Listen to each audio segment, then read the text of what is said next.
Do I need to be behind the monitors? That's usually the rule. Are you going to be up on stage, or are you going to be down? We're all going to be down here. All right. Hi there. Well, welcome to I Don't Have Enough Faith to Be an Atheist. My name is James. I can't get close to this podium. I'm just going to stand over here, right in the middle. My name is James. I'm the chapter director for the Ratio Christi chapter here at ASU. And we have the honor of hosting this event here tonight. Now, if you haven't done so already, please sign in when you see the sign-in slide. Do you mind if I go with that one? Up one? Okay. There we go. If you haven't done so already, please sign in by scanning the QR code and filling out the form. I promise not to spam you. We won't spam you. In fact, we won't send you anything unless you click the little box that says you'd like more information about similar events. And then we'll just send you a little bit of information about some diet pills, and that's about it. No, we won't send you any diet pills information. We'll just let you know when we have a similar event coming up. Now I do want to give you a little bit of information briefly about Ratio Christi, so you know what this group is that you got yourself involved in here. Now, Dr. Turek has a great presentation for you guys, so I don't want to cut into his time at all. But if I do, I don't know what he can do about it. I've got the microphone. So Ratio Christi is a Latin phrase that means the reason of Christ. So the leadership is Christian. But the cool thing that we do is we invite everyone of all worldviews. So we have atheists in the group, Hindu, Muslim, Buddhist, non-religious people of all different worldviews. We come together and have open, respectful dialogue about the big questions in life. Now, if you're not interested in the big questions in life, well then, I guess I'd encourage you to just take a moment and wallow in shame and guilt, and then you can deal with that guilt by buying one of Dr. Turek's books in the lobby. No, I should be getting a commission for this, I'm pretty sure. We'll have to work that out. But we're all about encouraging people to think about the big questions. Now, I do want to just briefly tell you about one event that we have coming up featuring another great speaker, and that's Dr. Bradley Greger. Dr. Greger is an ASU research professor in biomedical engineering, and he specializes in neural engineering. And he's done some amazing work. He's pioneered a treatment for Parkinson's that's called deep brain stimulation. You can read about that on the ASU website.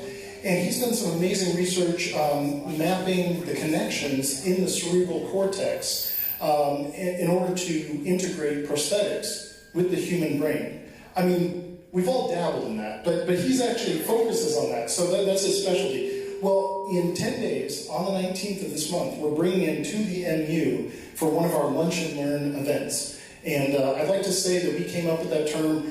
Actually, just about every business and every product rep in the entire world uses the term lunch and learn, so it's not that creative. But the cool thing is that we'll provide lunch. Now, I do have to tell you, it's for ASU students only. Sorry, we do provide pizza for the students, and we can't provide pizza for this many people. Sorry. But for students, we'll provide lunch, and then for 35 minutes, Dr. Greger will talk about the research that he's been doing in neuroscience that has convinced him that we are not our brain. That there's more to us than just our brain. That our thoughts are more than just the chemical interactions and the electrical impulses in our brain. And so he'll present that evidence, basically that there's a non-physical self, that there's a soul. So he'll present the evidence for the soul from his own research, and then students will have an opportunity. This is my favorite part. 45 minutes of opportunity to ask questions, raise challenges, doubts, and actually interact with this amazing scholar. So if you are an ASU student, I encourage you to come. You should have gotten a half sheet of paper. At the top right corner of that half sheet of paper is a QR code. If you want to RSVP, because we have a limited number of spots, please do scan that QR code and reserve your spot for that.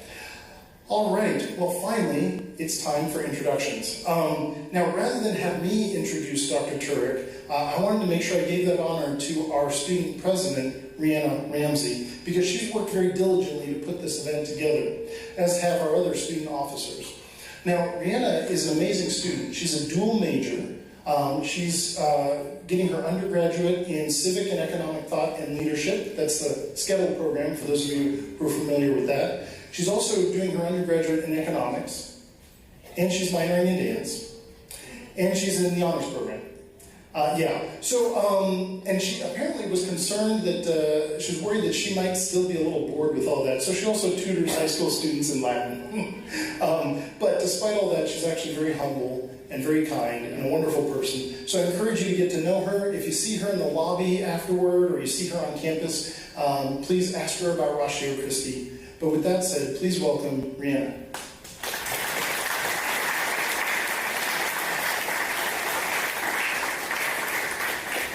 Hello, everyone. I will speak into this microphone very carefully.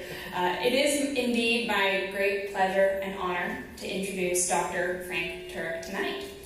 Dr. Turek has a master's degree from George Washington University and earned a doctorate from Southern Evangelical Seminary, and he has served our country as a former aviator in the U.S. Navy. He is the president of CrossExamined.org and has authored or co-authored 5 books, including I Don't Have Enough Faith to Be an Atheist, and hosts a weekly TV and radio program by the same name. He has appeared on hundreds of radio programs and many top TV networks, including Fox News, ABC, and CBS. He has debated several prominent atheists, including Christopher Hitchens, Michael Shermer, and Alex O'Connor. But most importantly, he and his wife Stephanie have 3 grown sons and 2 grandsons. So without further ado, please join me in extending a warm welcome to Dr. Frank Turek.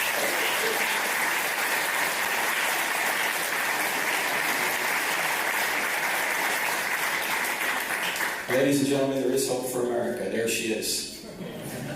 Let's go back to September. Can you guys hear me in the back? Let's go back to September 29th. We're adjusting it. Okay, all right. We're adjusting it. Just take it way down because I'm really loud. Okay? 1, 2, 3. Let's go back to September 29th. 2006. That's when Petty Officer Michael Mansour is a United States Navy SEAL operating in Ramadi, Iraq. Mansour is standing on a roof in Ramadi, and he's standing in front of a doorway to this roof. He has 2 Navy SEAL teammates lying in the sniper-prone position at his feet. They've already taken AK-47 fire and a rocket-propelled grenade, but they're not exactly sure where the enemy is. There's a bit of a lull in the fighting. Insurgents have blocked off the streets in Ramadi, and there's someone on the loudspeaker in the town mosque yelling, "Kill the Americans!" As Mansour and his team are looking for the next attack, an insurgent from an unknown location throws a grenade up on the roof. It hits Mansour in the chest, and it falls to his feet. Due to the length of the throw, there's no opportunity to pick it up and throw it back. He has only a split second to make a decision. He can leap through the doorway behind him and save himself, but if he does, his 2 teammates lying at his feet will surely die. Mansour yells, "Grenade!" But instead of jumping backward to save himself, he jumps forward chest first onto the grenade. It detonates. 30 minutes later, 25-year-old Michael Mansour is dead. His 2 teammates lying at his feet receive only minor injuries because Mansour's body muffled the blast. One of the survivors said at Mansour's funeral, "Mikey looked death in the face that day and said, 'You will not take my friends, I will go in their stead.'" I've never seen a United States president cry until April of 2008. That's when President George W. Bush invited Mansour's parents into the East Room of the White House to give them their son's Medal of Honor posthumously. The president couldn't even get through the citation without breaking down. Since then, Mansour's high school in Garden Grove, California built a new stadium. They named it Michael A. Mansour Memorial Stadium. The golden trident insignia that the SEALs wear dominates the 50-yard line. January 2019, just outside of San Diego, the United States Navy commissioned the USS Michael Monsor, the newest guided missile destroyer in the fleet, Zumwalt class. There's only 3 of these made in the world. One of them is named after Monsor. This is Monsor's mother, Sally, being escorted onto the ship, named in honor of her fallen son. Now, why did they do this? Because Michael Monsor literally sacrificed himself to save his friends. There's no greater love than to sacrifice yourself to save your friends, said Jesus of Nazareth before he went to the cross. Michael Monsor sacrificed himself to save his friends. The question is, would anyone sacrifice himself to save you? And the answer is, someone already has. His name is Jesus of Nazareth, but in today's culture, a lot of people don't think the story's true. They think it's invented. After all, it was written down by religious people. We know religious people can tend to embellish things, and it's got miracles in it, like a resurrection. How many people in this room have ever seen someone rise from the dead after you knew they were dead for at least 36 hours? Yeah, none of us. Why? Because it doesn't happen. Yet if you're a Christian, you have to believe something none of us have ever seen. How rational is that? Well, I actually think it's quite easy to show that Christianity is true. You only need to answer 4 questions. In other words, if you investigate these 4 questions, I think you're going to realize that the answer to these 4 questions is yes. And if the answer to these 4 questions is yes, then Christianity is true. Not just true for you or true for me, but really a fact that we can check out and see. What are the 4 questions? Here are the 4 questions.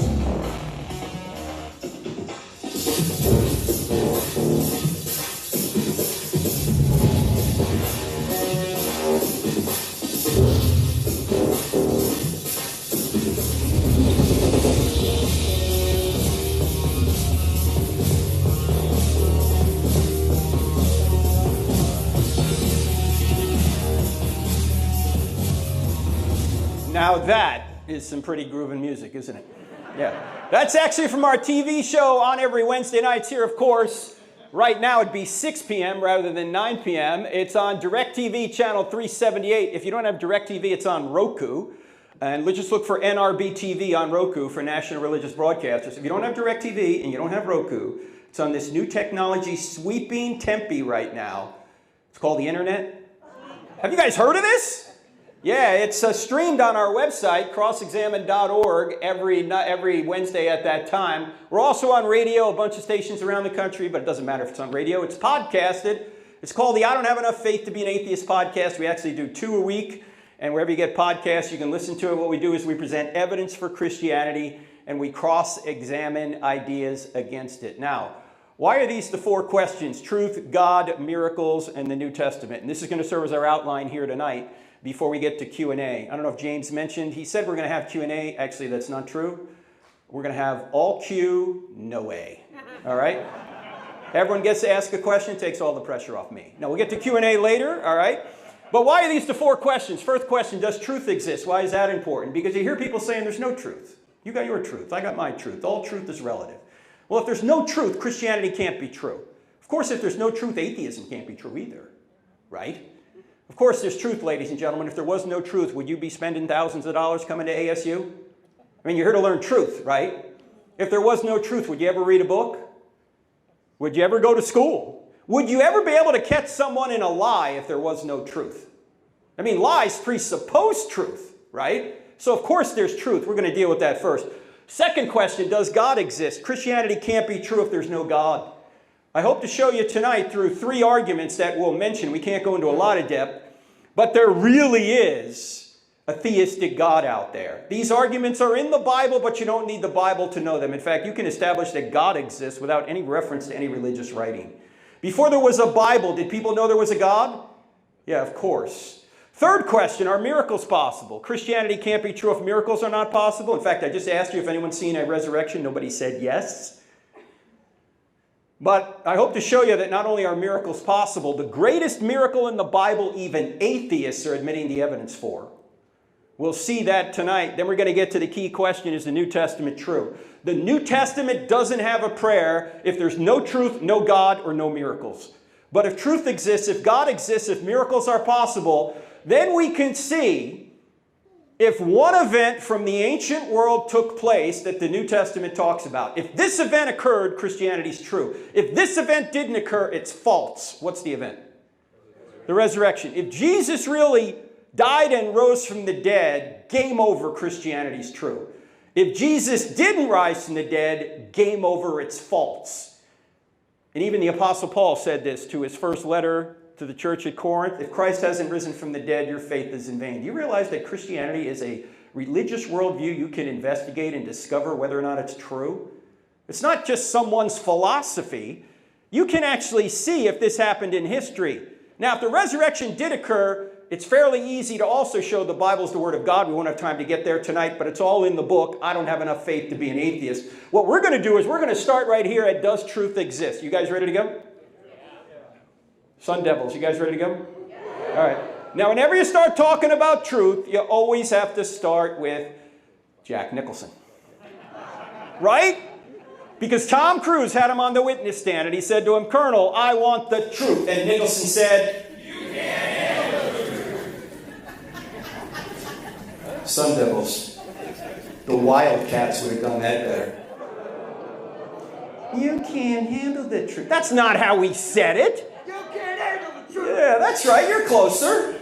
I mean, if he said it, you can't handle the truth, the movie would have gone nowhere. Here's how he said it. I want the truth. You can't handle the truth. All right, let's try that again. I want the truth. You can't handle the truth. Now, that felt better, didn't it? Didn't you want to do that to one of your professors here? You can't handle the truth. Well, you know, there's a lot of people that can't handle the truth. They're saying, you got your truth, I got my truth, all truth is relative, all these claims, right? Well, ladies and gentlemen, if you don't get anything outside of what we talk about tonight, whether you're a Christian, atheist, or anywhere in between, what we're going to talk about in the next few minutes, I think, is the most important thinking skill I've ever learned. And to show you what a dimwit I already was 33 years old with a master's degree, and I did not know what I'm about to tell you right now. And you know why I didn't know it? I never had a course in logic. How many people have here had a real course in logic, a formal course in logic? All right, look around. You see these people with their hands up? These are the homeschoolers. There they are. Right there. That's right, the homeschoolers are here. There's a few homeschoolers here, right? We don't teach logic in public school anymore. If we did, things would be a lot better. Instead of teaching young people how to think, we're teaching them what to feel. And that's dangerous. Why? Because if you just follow your feelings without moral or logical restraint, you're going to wind up in a very dark place. You just can't follow every impulse you have. Yes, emotion makes life fun, but logic makes life safe. And what we're going to do is talk about a fundamental law of logic called the law of non-contradiction, which says opposite ideas cannot both be true at the same time and in the same sense, right? For example, we can't both be at ASU and not at ASU in the same time and in the same sense. We're either here or we're not, right? Either God exists or he doesn't exist, but not both. Are you guys with me? All right. What we're going to do is apply this law of non-contradiction to sayings we hear in our culture. And when we apply the law of non-contradiction, we're going to see that these sayings can't be true. In fact, here's one of them. There is no truth. Now, if someone were to say to you, there is no truth, you should ask that person a question. What should the question be? Yeah, is that true? Is it true that there's no truth? Because if it's true that there's no truth, the claim there is no truth can't be true, but it claims to be true. Did I say that right? I know that can give you intellectual constipation if you think about it long enough. Why? Because this is a self-defeating statement. It's like saying I can't speak a word in English. If I were to say I can't speak a word in English, what would you say? You just used English to say it. Or it'd be like saying my parents had no kids that lived. Right? Or my brother is an only child. Or everything I say is a lie. Some of you will get that tomorrow. Or all generalizations are false. Some of you will never get that one, all right? These are known as self-defeating statements, and self-defeating statements violate the law of non-contradiction. This statement says there is no truth while at the same time claiming it's true. If this statement is true, it's false, in other words. It violates the law of non-contradiction. It would be like if I said I can't speak a word in English, right? You'd say, you're crazy, man. You're using English to say it. Now, here's the thinking skill. You got to get good at doing this. What you want to do is you want to turn the claim on itself. So if somebody says there's no truth, you turn the claim on itself and ask a question. Is that true? Now, you can wow your friends with this, and your professors even, because you're not being unkind. You're not making statements. You're asking questions. Someone says there's no truth. You say, is that true? Let's do a few more. Suppose someone says there's no such thing as absolute truth. If you turn the claim on itself, what question are you going to ask back? Yeah, is that an absolute truth? Or you might want to say, are you absolutely sure? Right? Can everyone see this is an absolute truth claim? Claiming there are no absolute truth claims. It defeats itself. It violates the law of non-contradiction. Now, in our culture, it's not often said this way. It's more often said, or at least intimated this way. There isn't the truth, only my truth. You know, you've got your truth, I've got my truth, you live your truth, I'll live my truth, we'll all get along. It sounds so right, doesn't it? It sounds like we all ought to believe this. It sounds so Oprah, doesn't it? There's just one problem with it. It's logically self-defeating. Because if somebody says there isn't the truth, only my truth, if you turn the claim on itself, you simply need to ask them, is that just your truth or the truth? In other words, is the statement on the top just your truth? In other words, it's just your opinion. Well, if it's just your opinion, why should I believe it? But if you're saying the statement on the top is the truth for everybody, can everyone see the first half of the statement says there aren't any the truths? That this is a the truth statement, claiming there are no such thing as the truth statements. It defeats itself. I know this is very unpopular in our culture to say, but I've got to say it anyway.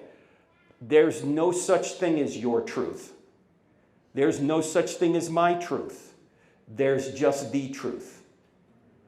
I mean, if you want to say you have your own truth, you might as well say I have my own math. I mean, imagine if James here said, hey, Frank, can you hang out here at ASU another day tomorrow? I need a lot of help around the campus here. We got to do a few things. In fact, if you stay another day, I'll pay you $10 an hour. You just tell me how many hours you work. At the end of the day, I'll pay you.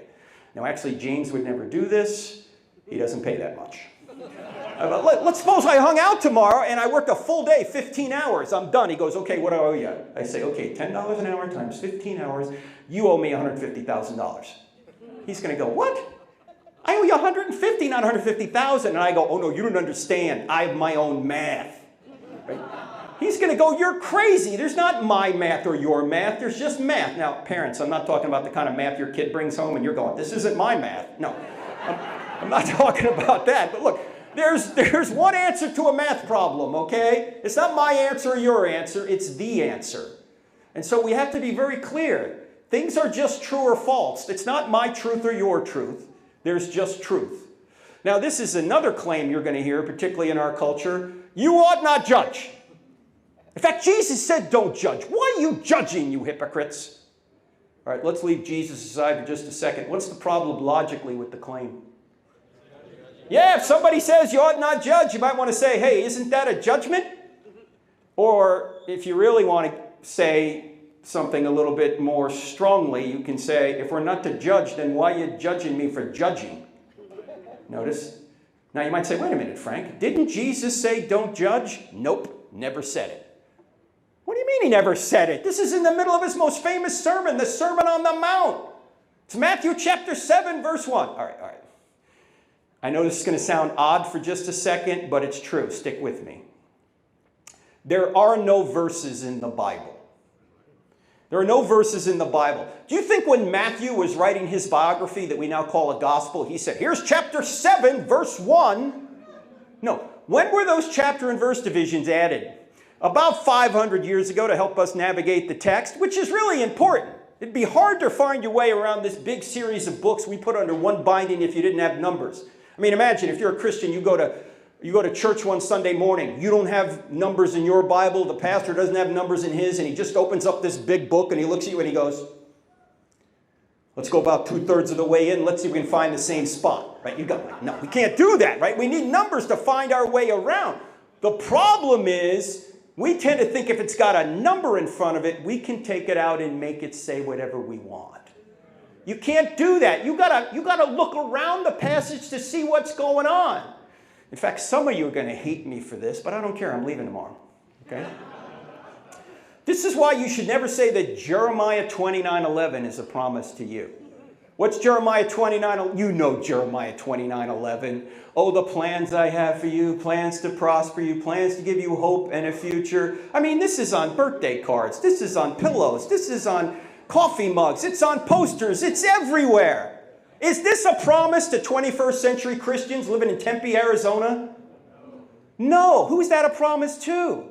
The context is that's a promise to the exiles who were forcibly taken out of Judah in 586 BC by the Babylonian dictator Nebuchadnezzar. He dragged them off to Babylon, modern-day Iraq, and God, through the prophet Jeremiah, was telling those people that 70 years from then, God was going to prosper them, bring them back into the land. It actually had happened in about 516 BC. They were building the temple again back in the land 70 years later. But it's not a promise to 21st century Christians. When Christians say, I'm claiming Jeremiah 29:11, I always say to them, why don't you claim Jeremiah 44:11? What's Jeremiah 44:11? Jeremiah 44:11 is the promise that God made to the exiles that tried to escape to Egypt. And he warned them, don't go to Egypt. You know what Jeremiah 44:11 says? It says, I will destroy you and all Judah. You don't see that stitched into a pillow. You don't see that on a coffee mug. You don't see that on a birthday card. Happy birthday. I will destroy you and all Judah. That is so sweet, Grandma. Thank you so much. No. Stop taking stuff out of context. It's embarrassing. By the way, the same thing is true in Matthew chapter 7:1. Does Jesus just say, judge not, and he stops right there? No, what does he say? Judge not, lest you be judged. By the same standard you judge others, you be judged by that standard. So before you try and take the speck out of your brother's eye, you hypocrite. Notice that's a judgment. You hypocrite. Take the log out of your own eye first, then you'll be better able to help your brother. Is Jesus telling us not to judge here? No, he's telling us to take the speck out of our brother's eye. That involves making a judgment. He's simply saying, get that problem out of your life first so you can better help your brother. So this is not a command not to judge. It's actually a command on how to judge. In other words, don't judge hypocritically. If you've got that problem, fix it, then go help your brother. In fact, elsewhere, Jesus says, stop judging by mere appearances and make a right judgment. Do you know that everybody makes judgments? Yeah, atheists make judgments. They judge there is no God, that Jesus didn't rise from the dead. The Bible's not telling the truth. There is no objective right and wrong. There is no objective purpose to life. When you die, you're just going to become worm food. It's hopeless. Have a nice day. These are all judgments. The question isn't whether or not you can make judgments. The question is, are your judgments true? In fact, Jesus did save a very stern rebuke for people who were judgmental. And who were the judgmental ones in his day? The Pharisees. And who were the Pharisees? What was their job in ancient Israel? They were the religious and political leaders of Israel. Some of them were on the Sanhedrin. That was the Jewish ruling council to whom Rome delegated day-to-day lawmaking authority. They were the politicians, and Jesus went after these people. In fact, if you think Jesus was a sweet guy who never said a bad word about anyone, you have not read John chapter 2, John chapter 8, or Matthew chapter 23. What happens in John chapter 2? Jesus makes a whip, and he goes and he jacks people up in the temple. Sweet and gentle Jesus did this? Yes! And then in John chapter 8, he's arguing with these politicians, these Pharisees. He's right in the middle of the argument with them when he says, your father is the devil. Jesus, you can't say that. That's not very Christ-like. Excuse me, I am Christ? You imagine you have an argument with somebody and you go, your father is the devil. Never try that with a sibling, by the way. And then in Matthew 23, Jesus really goes after these politicians. He says, woe to you, scribes and Pharisees, you hypocrites. You strain out a gnat and swallow a camel. Oh, you look great on the outside. You're whitewashed tombs, but on the inside, you're full of dead men's bones. You go a mile to make a convert, and then once you make them a convert, you make them twice as much a son of hell as you are. How will you avoid being condemned to hell? What? Sweet and gentle Jesus said this? Yes. Jesus was not Barney. Can't we all get along, boys and girls? No! I came to bring a sword. It's going to divide mother and daughter, father and son. How many times have you heard anybody talk about those passages? But some of you in this room know those passages are true. Why? Because you're divided in your own family over Jesus. And you ought to be. Why? Because you should be following Jesus, not whatever the world tells you to do, if Jesus is the Messiah. By the way, Jesus also said this to these politicians. You're tithing your spices, mint, dill, and cumin, but you're neglecting the more important matters of the law. Justice, mercy, and faithfulness. You should have practiced the former without neglecting the latter, you blind guides. You strain out a gnat and swallow a camel. You know we're doing that in our culture right now? We're tithing our spices, but we're neglecting the weightier matters of the law. We're telling people what light bulbs they can and can't use, but we won't say don't murder your children. Some politicians want to ban plastic straws, but they don't want to ban child mutilation. Are we neglecting the more important matters of the law? Yeah, we are. It's an election year. Vote the more important matters of the law. By the way, Jesus was tough. He didn't go around saying, love your neighbor. And that, by the way, would that have gotten him killed? Love your neighbor. You must die. No. What got Jesus killed? He claimed to be God. That was blasphemy to the Jews and sedition to the Romans. And number two, he made powerful people very annoyed. Even Caiaphas, the high priest who sentenced Jesus to die. I think Caiaphas knew Jesus was the Messiah. Why? Because right after Jesus raises Lazarus from the dead, what does Caiaphas say? It's better that one innocent man die than the whole nation perish. Caiaphas didn't want to lose his job. If Jesus was the Messiah, there's no need for a temple. There's no need for sacrifices. He is the sacrifice. He is the Lamb of God. In fact, there is no temple anymore. There's no physical temple. Where's the temple now? Yeah, if you're a Christian, you're a temple. Caiaphas knew that, by the way. He got angry. By the way, if you tell somebody the truth and they get angry at you, you just help convict them. As Augustine said, we love the truth when it enlightens us. We hate the truth when it convicts us. For you military people in here, by the way, I was in the Navy for 8 years, which stands for never again volunteer yourself. For you military people in here, you always get more flack when you're over the target. If you tell somebody something that's true and they're shooting back at you, you're over the target. They don't want their evil deeds exposed. Jesus said, men love darkness rather than light. We do. Nothing good happens after midnight, does it?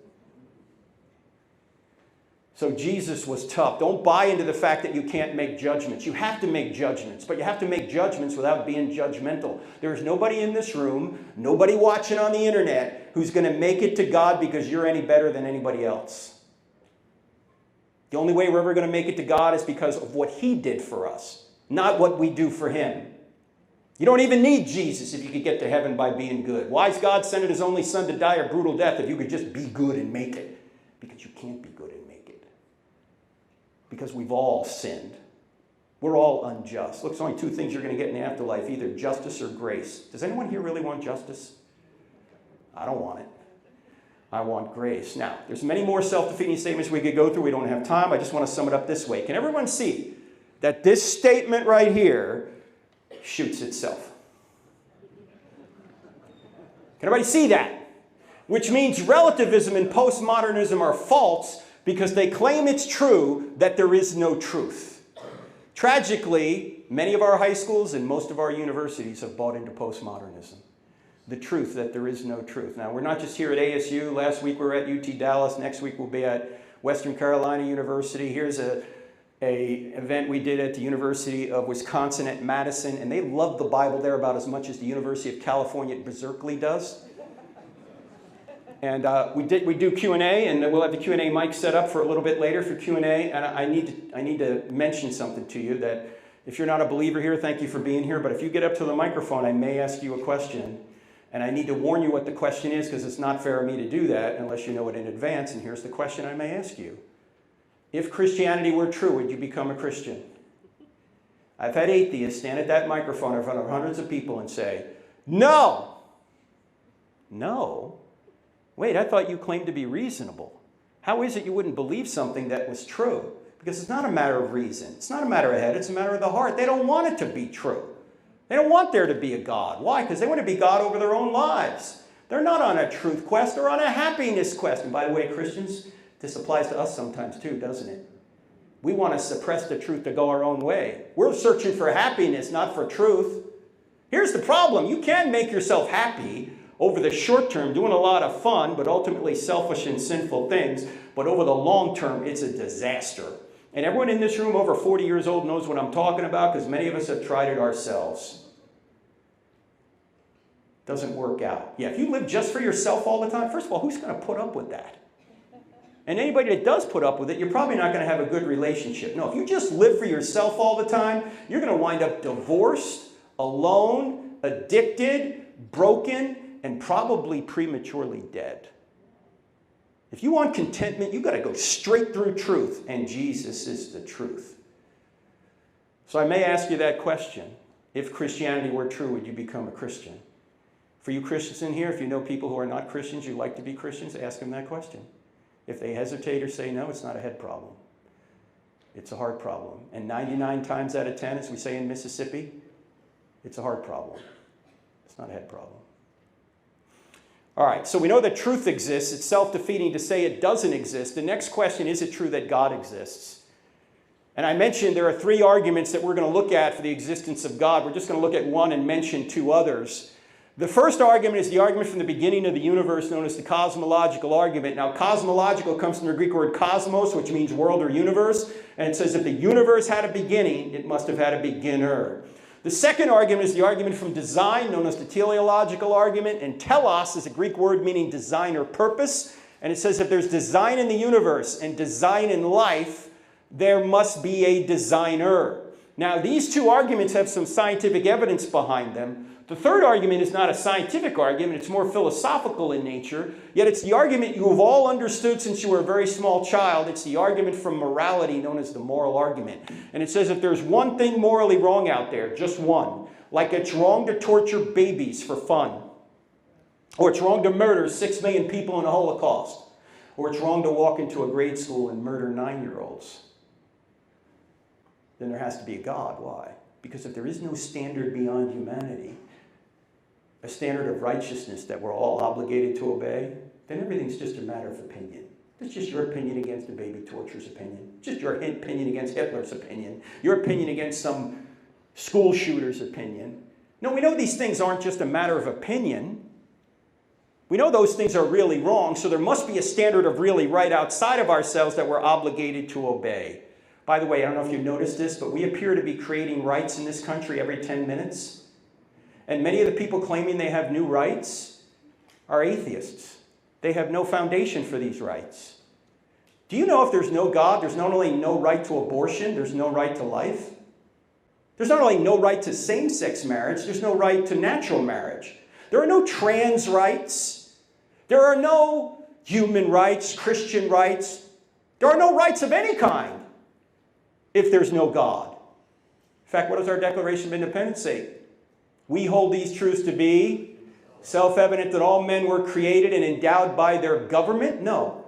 Endowed by their Creator with certain unalienable rights. Among these are life, liberty, and pursuit of happiness. And governments are instituted among men to secure these rights. Government doesn't give you rights. If government gave you rights, that would mean when a new government came in and changed that, you wouldn't have it anymore. And that's not the definition of a right. A right is something you have regardless of what anybody thinks about. Thinks about it.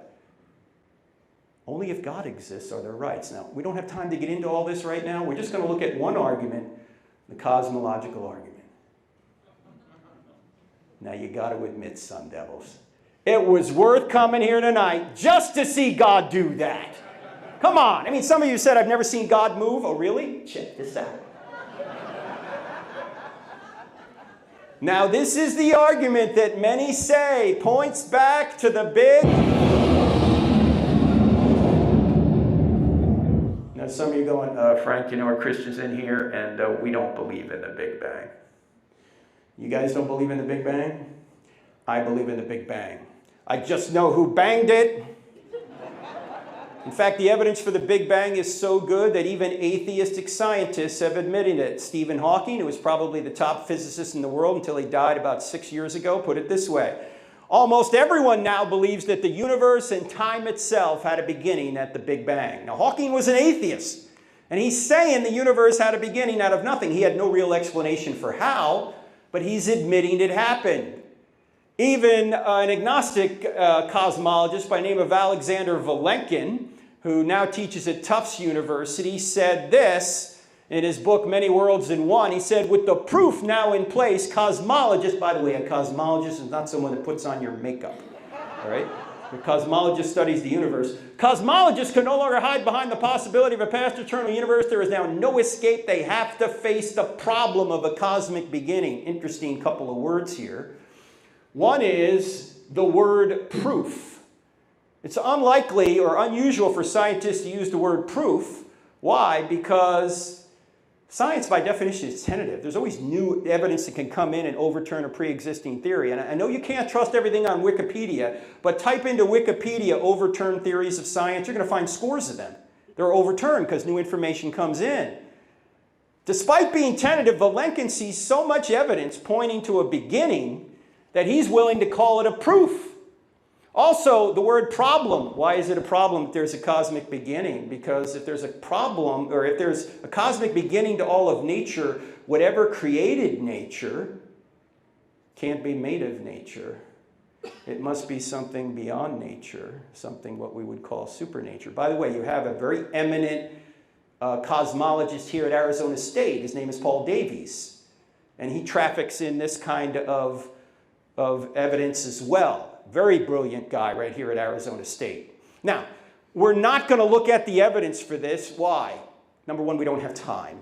Number two, it's all in the book, chapter 3.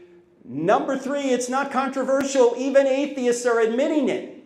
What is controversial is what caused the universe to begin. I'll get to that in a minute, but I want to show you one piece of evidence, or one philosophical argument that I think shows beyond any doubt that the universe had a beginning. And this is called the Kalam cosmological argument. Look at this timeline right here. There's today, there's yesterday, there's the day before yesterday, there's last week. Let's suppose that this timeline, we don't know where it started. Here's the question. Can this timeline be infinite into the past? No, why not? This is the interactive portion of the program.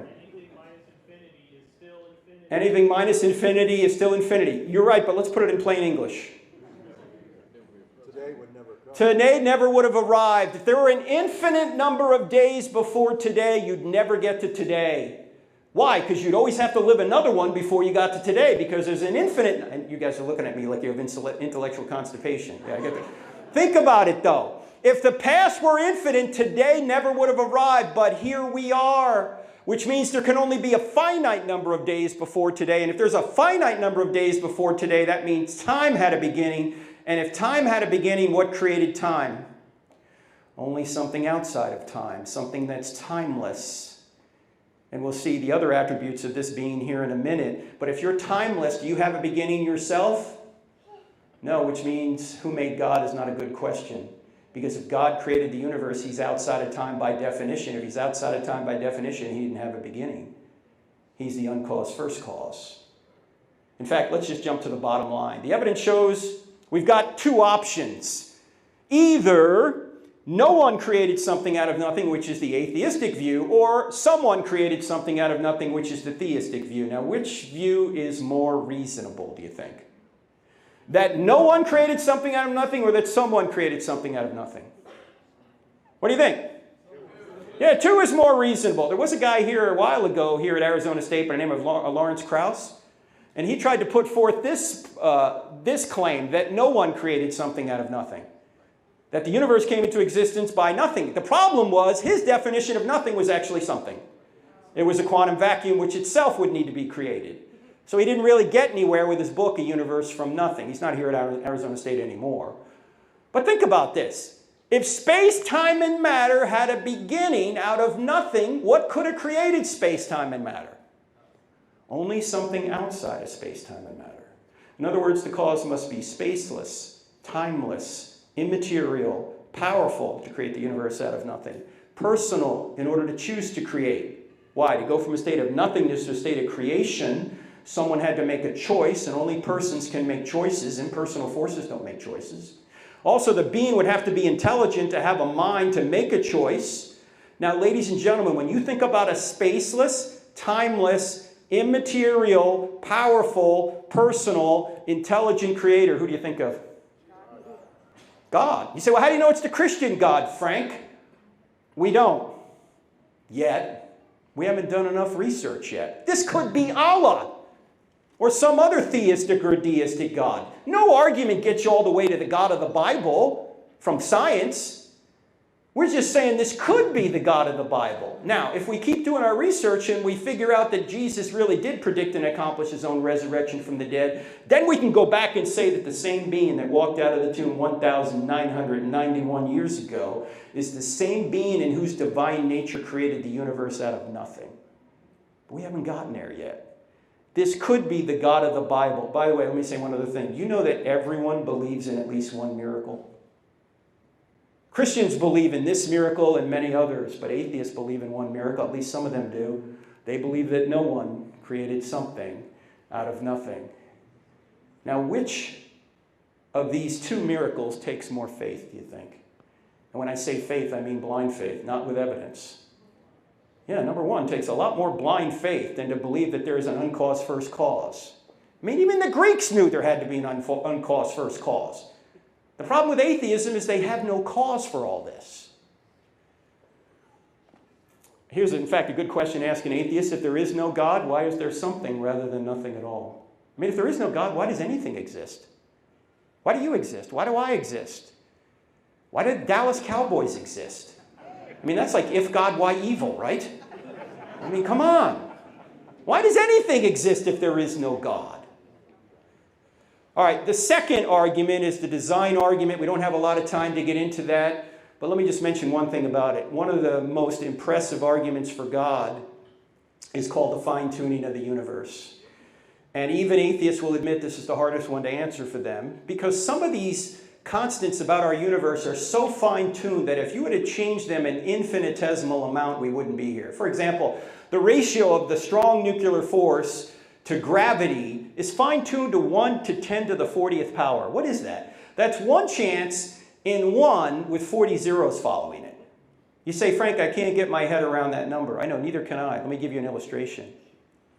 Take the entire North American continent from Central America all the way to Greenland and stack it in dimes all the way to the moon. That's 238,000 miles up. Then do that on 1 billion other North American continents. Take all those dimes, mix them into one big pile, mark one dime red, mix it in to that huge pile, blindfold a friend, throw him on the pile, ask him to pick a dime at random. The chance he would pick that one marked red dime is 1 chance in 10 to the 40th power. Is he going to pick that dime? No. The odds are 0. Okay? You have to have a lot of faith to believe he's going to do that. He's not. This is the kind of odds you're up against if you say that the universe doesn't have a fine-tuner. And that's just one out of more than a dozen attributes about our universe. I already mentioned the moral argument, but if we were to put all these arguments together, we would discover that there's a cause out there that's spaceless, timeless, immaterial, powerful, personal, intelligent, moral, a being that created and sustains the universe to this very moment. Now, these are the attributes of the God of the Bible, and we haven't even opened the Bible yet. Why? Because this is called natural theology. You know, God has written 2 books. He's written what we call the Bible through human beings, but he's also written the book of nature. We might say God has written his word and his works. And when you look at the works just all around you, you realize there must be a cause for all this. In fact, when people ask me, how do I know that God exists? I say this: I know God by his effects. In other words, if there's a creation, that's the effect. I'm reasoning back to a cause, a creator. If there's design in the universe and design in life, that's the effect. I'm reasoning back to a cause, a designer. If there's a moral law written on the heart that I'm obligated to obey, that's the effect. I'm reasoning back to a cause, a moral lawgiver. If I have the ability to reason, that's the effect. I'm reasoning back to a mind. If there's evidence that a man predicted and accomplished his own resurrection from the dead. That's the effect. I'm reasoning back to a cause. Who could predict and accomplish the resurrection of the dead? It's only someone like God. I'm reasoning from effect back to cause. That's what scientists do. They find effects and they're trying to figure out what caused the effects. In fact, you're doing the same thing. If you think you've had some sort of personal experience with God, whether it's answered prayer, you think God has told you something, you're doing the same thing. You're saying, here's the effect, the answered prayer. I'm tracing it back to a cause, God. You're always reasoning from effect back to cause. The problem with atheism, again, they have no cause. In fact, why can we do science at all? Because the world is orderly. Because it operates by natural laws. Where do laws come from? They come from lawgivers. Why is the universe so persistent and consistent? Why does it do the same thing over and over again? Because there is a lawgiver who created and sustains this entire universe. Now, with that in mind, we can move on to our third question: are miracles possible? We know that truth exists, that God exists, but how can we believe in miracles since none of us have ever seen a resurrection? Well, the problem is a lot of people think miracles are impossible, like Noah. Hey, Christians, can we just keep this between ourselves for you Christians in here? Noah and the ark is crazy. Can we admit that? I mean, please, come on. And how about a resurrection? I already asked you if anyone's ever seen one. Nobody said yes, yet we all have to believe it if we're going to consider ourselves Christians. And for some reason, the big problem in the Bible is Jonah. Is that a whale of a tale or a tale of a whale? I mean, what is the deal with Jonah? Can you really believe in Jonah? Well, ladies and gentlemen, what is the greatest miracle in the Bible? Yeah, it's not the resurrection. The greatest miracle in the Bible is... I got some of you a second time. Yeah.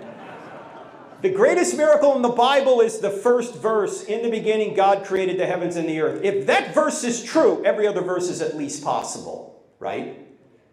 I mean, if God can create the universe out of nothing, can he do whatever he wants that's not logically impossible inside the universe?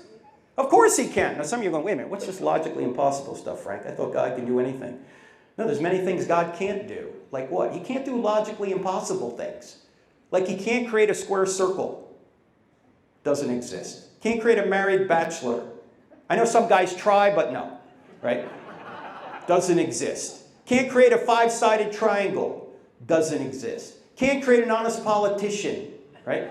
I mean, there are some things that are just too hard for God. In fact, you can do some things that God can't do. What can you do that he can't do? Lie. Change, right? If he could lie, it wouldn't be the standard of truth. If he could change, what's he going to change from? He's a perfect being. He's going to change to imperfection? No, God can do whatever is not logically impossible. It doesn't mean he can do logically impossible things.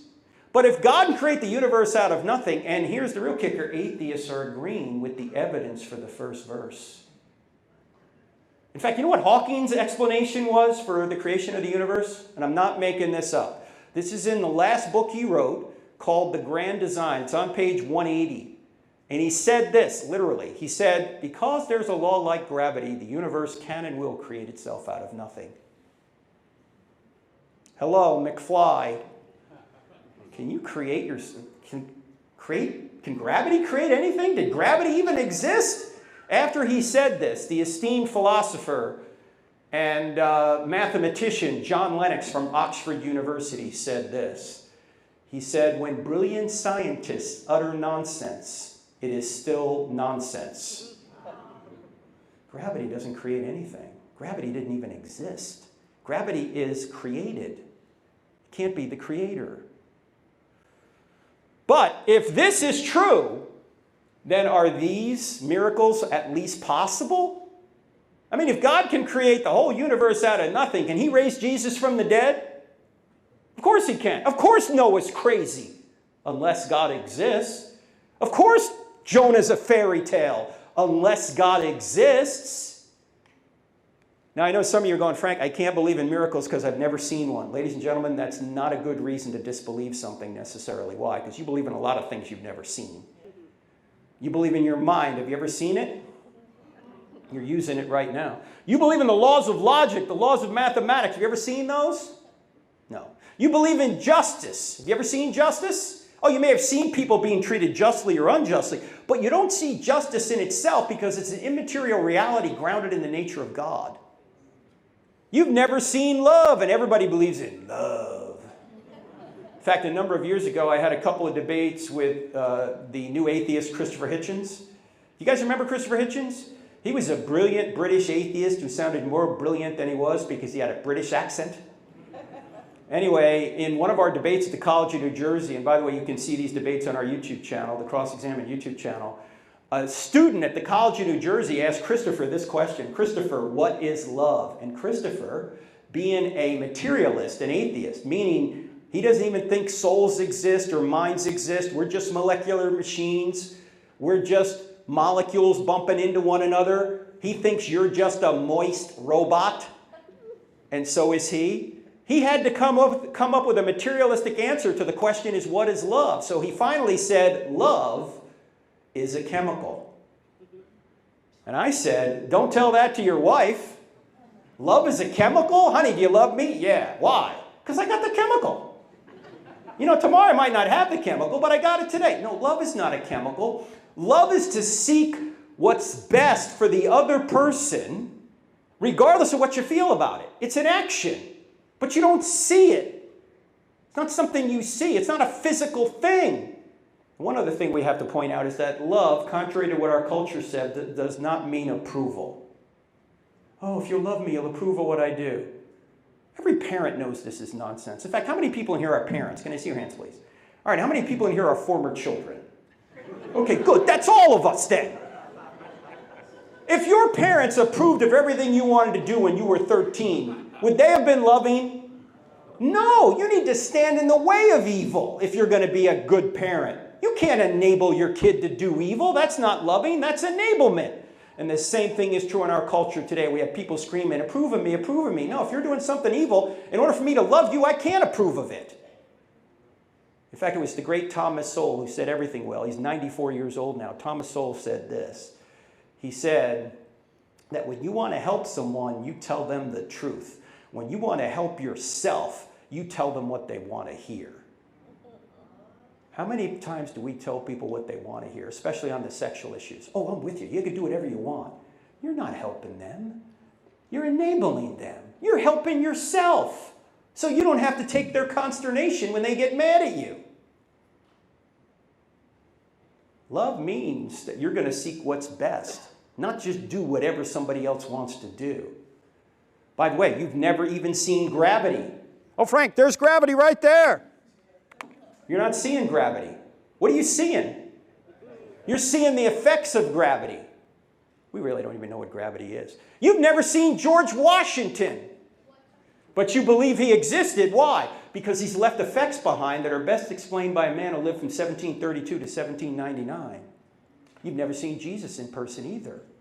But I think if you look at the evidence, you should realize he existed. Why? Because he's left effects behind that are best explained by a man who lived from about 4 BC to about 33 AD. So don't say that just because you haven't seen something that you can't believe in it. You believe in a lot of things you haven't seen. Now, one other thing I need to say, do you know for Christianity to be true, no miracles have had to occur since the first century. There could be no miracles since Jesus and the apostles, and Christianity would still be true. You don't need modern day miracles to show that Christianity is true, in other words. I think modern day miracles do occur, but you don't need them to show it's true. And if modern day miracles do occur, you ought not expect to see many of them. Why? First of all, what's the purpose of a miracle in the Bible? It's to tell people that you ought to follow these people. In fact, if you look at miracles in the Bible, they occur in bunches. They occur around Moses, Elijah and Elijah, and Jesus and the apostles. Why? Because these people have new revelation that needs new confirmation. Why should people follow Moses, Elijah, or Jesus? Because those people can do miracles. God is authenticating them through miracles. There are hundreds of years in the Bible, there's no miracles. So the purpose of a miracle is to be a rare event for everyone to go, oh, only God could do that. But imagine if miracles occurred all the time. I mean, imagine if resurrections occurred routinely. What would the resurrection of Christ mean to us? Nothing. You go to somebody and you go, Jesus rose from the dead to prove he was God. And the guy goes, so what? Uncle Leroy just rose from the dead 2 weeks ago. Now I got to give the inheritance back. Right? No. It can't be a regular event. It's got to be a rare event. And if you read the atheists on this, particularly people like David Hume, they all make the mistake of saying since a miracle is not a regular event, we can't believe it. By definition, if a miracle was a regular event, it wouldn't be a miracle. It's got to be a rare event, otherwise it doesn't get our attention. And you may have noticed that there are things that happen in life that are so amazing. They happen all the time. We don't call them miracles because they do happen all the time, but if we stop and reflect on it, we know there's got to be intelligence behind this. In fact, how many people in here have seen your own flesh and blood born? Every mother should raise your hand. It's only the fathers who are going there. Now, when you see your own flesh and blood either come out of you or another human being, you don't go, evolution, right? You go, this is amazing. We made whoopee 9 months ago, and now look at this. How did this happen? This stuff happens all the time, but we get jaded to it. In fact, there's a biologist by the name of Ariel Roth who said this: God never did a miracle to convince an atheist because his ordinary works provide sufficient evidence. By the way, do you know that for atheism to be true, every single miracle experience and spiritual experience in the history of the world has to be mistaken? Is that possible? That's possible. Is it reasonable to believe? No, I don't think so. So miracles are certainly possible if God exists. Our final question is, has the greatest miracle other than the creation of the universe actually occurred? And for that, we're going to the New Testament to see if Jesus really did rise from the dead. Because if he rose from the dead, game over, Christianity is true. Now, in the book, I Don't Have Enough Faith to Be an Atheist, we have a chapter called The Top 10 Reasons We Know the New Testament Writers Told the Truth. We don't have time for 10. We've got time for just 2, and I'm going to go through them quickly. The first reason that I think the New Testament writers are telling the truth is something called embarrassing stories. What are embarrassing stories? Historians know that if there's something embarrassing to the author or authors in the text, it's probably true. Why is it probably true? Because you're not going to invent things that make you look bad. You might invent things that make you look good, but you won't invent things that make you look bad, that embarrass you.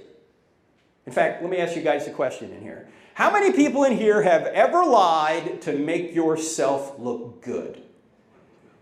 If you don't have your hand up right now, you're lying to make yourself look good, and it's not working. We know you're lying. All right, how many people in here have ever lied to make yourself look bad? You might do that as a pool shark or something for a brief moment so you can win.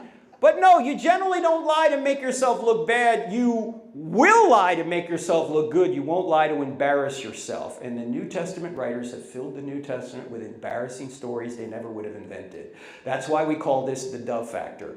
They're not making this up. Let me just give you a few examples of this. Peter, the leader of the disciples, at one point is called Satan by Jesus. Do you think they made this up? Do you think Mark, who wrote this down, at one point said to Peter, hey, Pete, I'm going to make this a real interesting story. I'm going to have the Lord call you Satan. What do you think Peter would have said? Have him call you Satan. Look, I'm the leader here. This doesn't look good. And then Peter says, Lord, I'll never deny you. What does he wind up doing? He denies him 3 times. And then at the crucifixion, all the disciples, maybe with the exception of one, they all run away for fear of the Jews. This is like a Monty Python movie. Run away! They all run away. And who are the brave ones? The women. That's right, women. You can give yourselves a hand. That's right. That's right. I didn't run away like you sissy pants men did. Now, who wrote the New Testament documents down? Men. Now, what man is going to invent that he was hiding for fear of the Jews while the women went down and discovered the empty tomb? Would any man in here invent that? I mean, if I was there and inventing it, I'd make myself look good, wouldn't you? I mean, I'd write something down like, we marched right down there and we overpowered that elite Roman guard. Yeah, that sounds good. What do you think? Yeah. John said, get out. Peter roundhouse kicked him. Thomas said, "We'll be back." No doubt. Some of you will get that tomorrow. And then on Sunday morning, we marched right down to the tomb, and we saw Jesus, who congratulated us on our great faith. And then we went and comforted the trembling women. I would never say it was Mr. Sissy Pants while the women went down and discovered the empty tomb. And oh, by the way, why would you never say the women were the first witnesses in that culture? Forget about the fact it was embarrassing to men. It was. But independent of that, why would you never say the women were the first witnesses? Yes, because woman's testimony was not considered on par with that of a man. So if you're making up the New Testament story and you wanted credibility of the story, you'd only have the men be the first witnesses. Yet all four Gospels say the women were the first witnesses, which is telling us what? They really were. In fact, one was a formerly demon-possessed woman. Oh, gee, what a credible witness you have there, right? In fact, I had a lady come up to me once. She said, "Frank, I know why Jesus appeared to the women first." I said, "Why?" And she said, "Because he wanted to get the story out." I said, "That is an excellent point. I hadn't thought of that." Because ladies, when your man comes home from work, does he say much? There could have been a nuclear explosion down at the plant. He's not going to tell you, right? You'll see it on the news before you hear it from him. You'll be watching the news going, "Hey, hon, what happened?" "Oh, yeah, I forgot to tell you. The nuke blew up. I've been hot for 3 days. What's for dinner?" He's not going to tell you. I was actually at the University of Cincinnati last year, and a guy came up to me and he said this. He said, "You think that's bad? I had a friend on a private plane who was on this private plane, just he and the pilot died on the plane, and he didn't know how to fly the plane. So just like in the movies, they talked him down. The tower talked him down. He went home that night, and his wife said, 'Honey, how was your day?' He said, 'Same old, same old.'" He's not going to tell you. I can't even believe this next verse is in the New Testament, but it is. You remember when Jesus brings his disciples up on the mountain in Galilee at the end of the Gospel of Matthew? This is the climax of the whole story. Jesus is there and he has them standing there and he says, "Go therefore, make disciples of all nations." Notice he doesn't say make believers. There's a difference, right? Anyway, it says, "Make disciples of all nations." And it says of the disciples standing there watching him, this is Matthew 28:17. You can look it up. It says, "Some believed, but some doubted." What? He's standing resurrected right in front of them. And they're going, "You see that guy right over there? Yeah. That guy over there is Jesus." "Oh, no, it can't be Jesus. He was just killed not long ago." "No, I'm telling you it's him." "Jesus is dead. It can't be him." "I'm telling you it's him." Do you know what they did to Jesus? I mean, they put nails in him. They put spears in him. They whipped him. He's dead. If he had survived, the Roman soldiers themselves could have been killed. It can't be Jesus. It is. How do you know?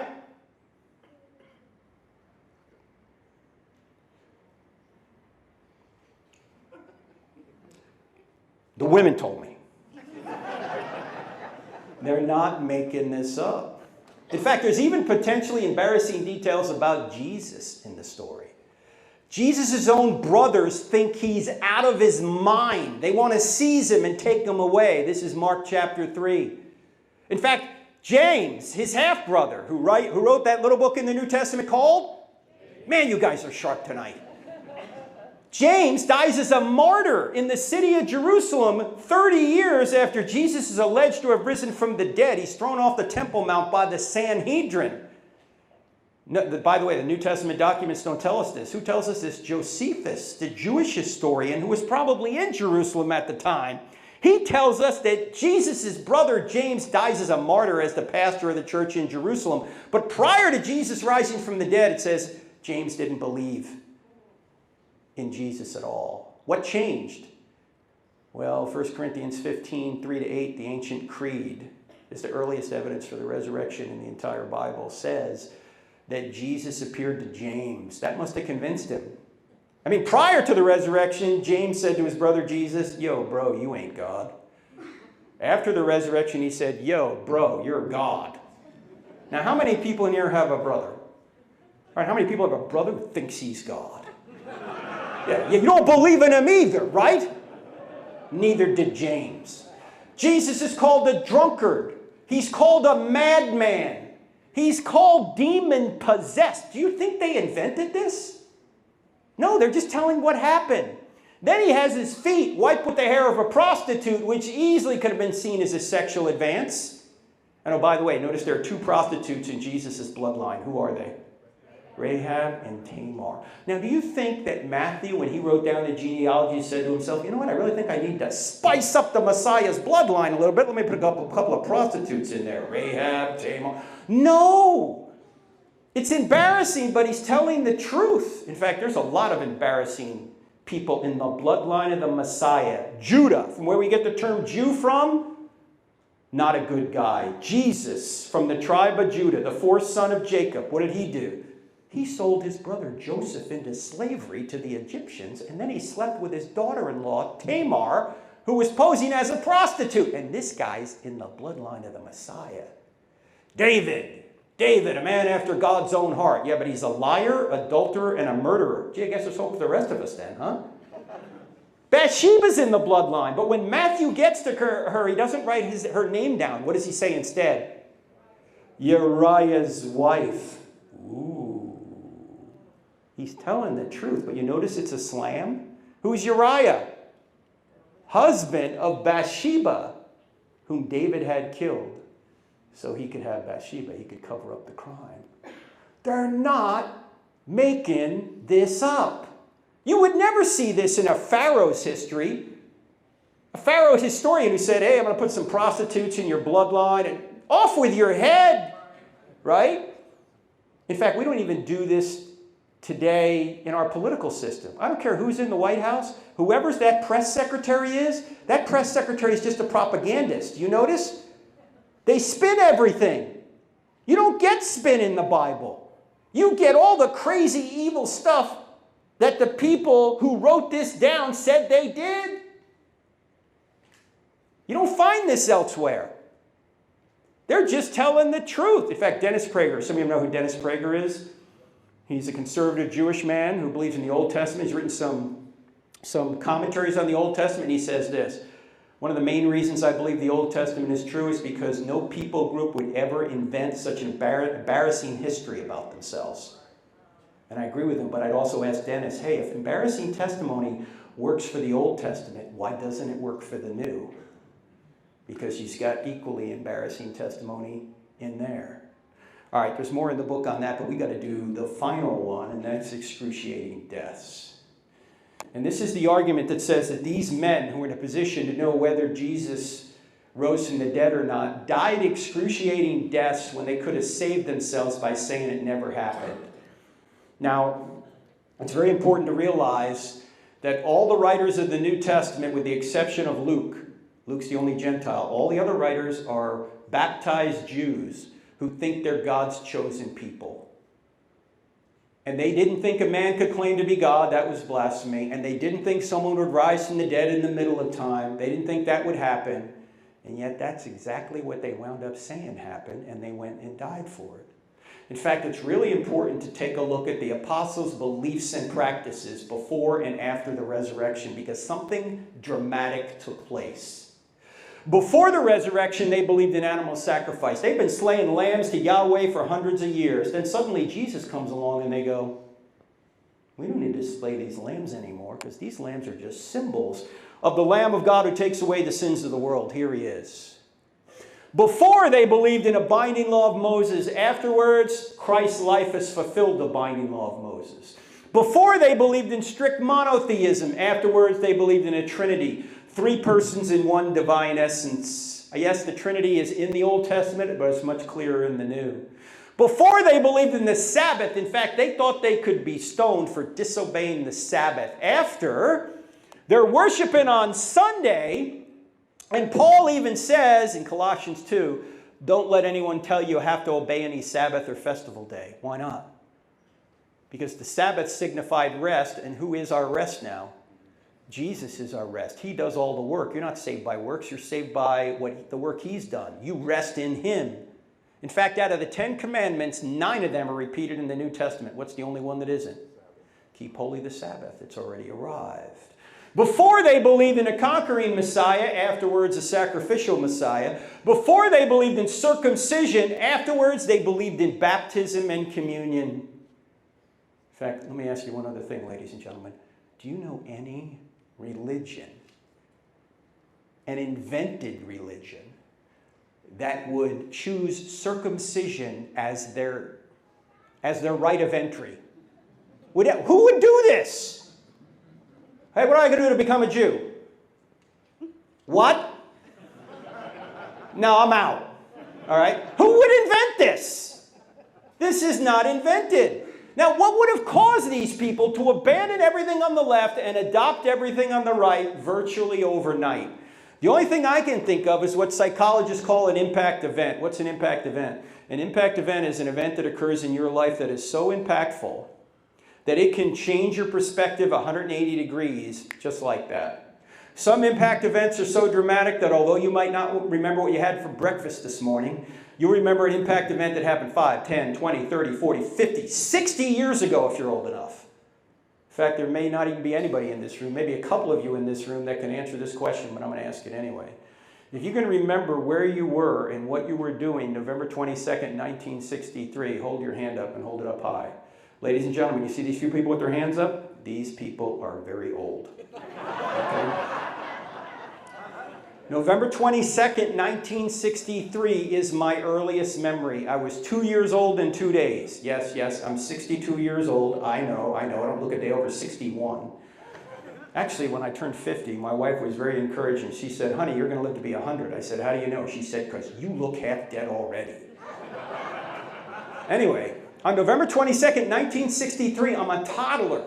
I'm standing in our home in Wanamassa, New Jersey, and my mother is sitting on a sitting in front of a black and white TV on an ottoman, weeping uncontrollably.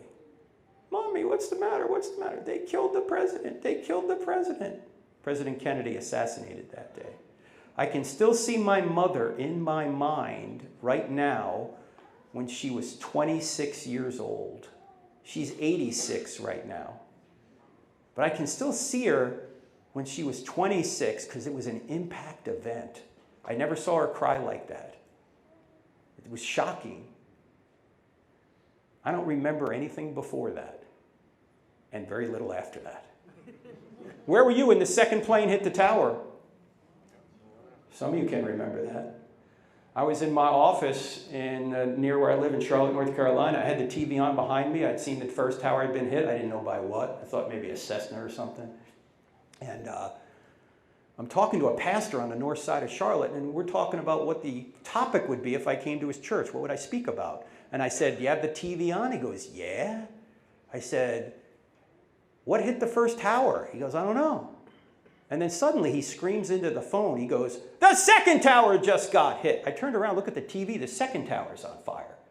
I said, was it a Cessna? He goes, no, it was a United plane. It was a big plane. It was a passenger plane. I said, you saw that? He goes, it was just on live TV. I said, look, let me call you back. I hung up the phone. And for some reason that morning I had CNN on, the communist news network. And I'm not making this up, but the commentator on CNN literally said this: one has to think there's some sort of navigational error here. I said, navigational error? You dimwit. This is the clearest day in the history of the Big Apple. What do you think, the pilots don't know where they're going? You think Stevie Wonder's flying these planes? I mean, come on. This is terrorism. I called that pastor the next day. I said, we're going to come to your church and talk about Islam because that's what this is related to. Now, 9/11 in 2 days will be 23 years ago. And those of you who are old enough can remember something about that day. But if I were to ask you where you were 23 days ago, most of you are going to go, I don't know, look at my iPhone. What was I doing 23 days ago? Why can you remember something from 23 years ago but not 23 days ago? No impact event 23 days ago. Impact event 23 years ago. Do you think if Jesus of Nazareth really predicted and accomplished his own resurrection from the dead, that would have been an impact event? Do you think they would have had any trouble remembering what he said and did? if that really happened? How else would they have abandoned their long-held sacred beliefs for these beliefs if he hadn't risen from the dead? This was an impact event. And they went from scared, scattered, skeptical disciples to the most aggressive yet peaceful missionary force in the history of the world.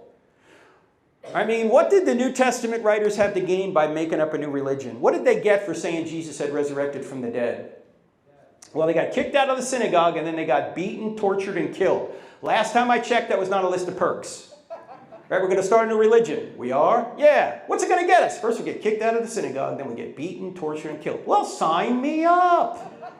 What a great idea. Why haven't we thought of this earlier? No, they're not making this up. In fact, they had every motive to say the resurrection did not happen, not every motive to say it did. In fact, sometimes I get the question, if you're a Christian, you might get the question too, and that is, are there any non-Christian writers?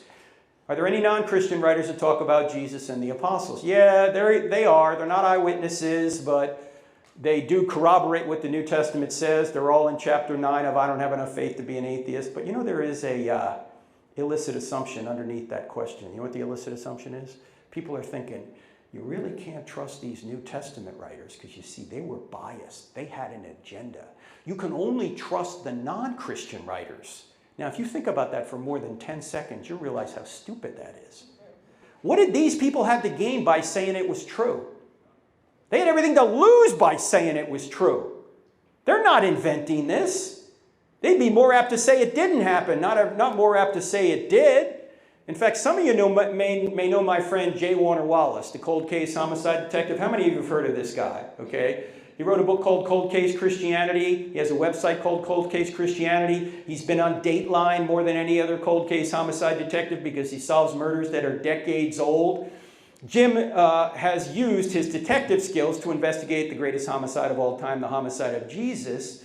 But he also said this. He said, whenever I find a murdered body, I know that I don't need to track down 1,000 motivations for why this guy may have been killed.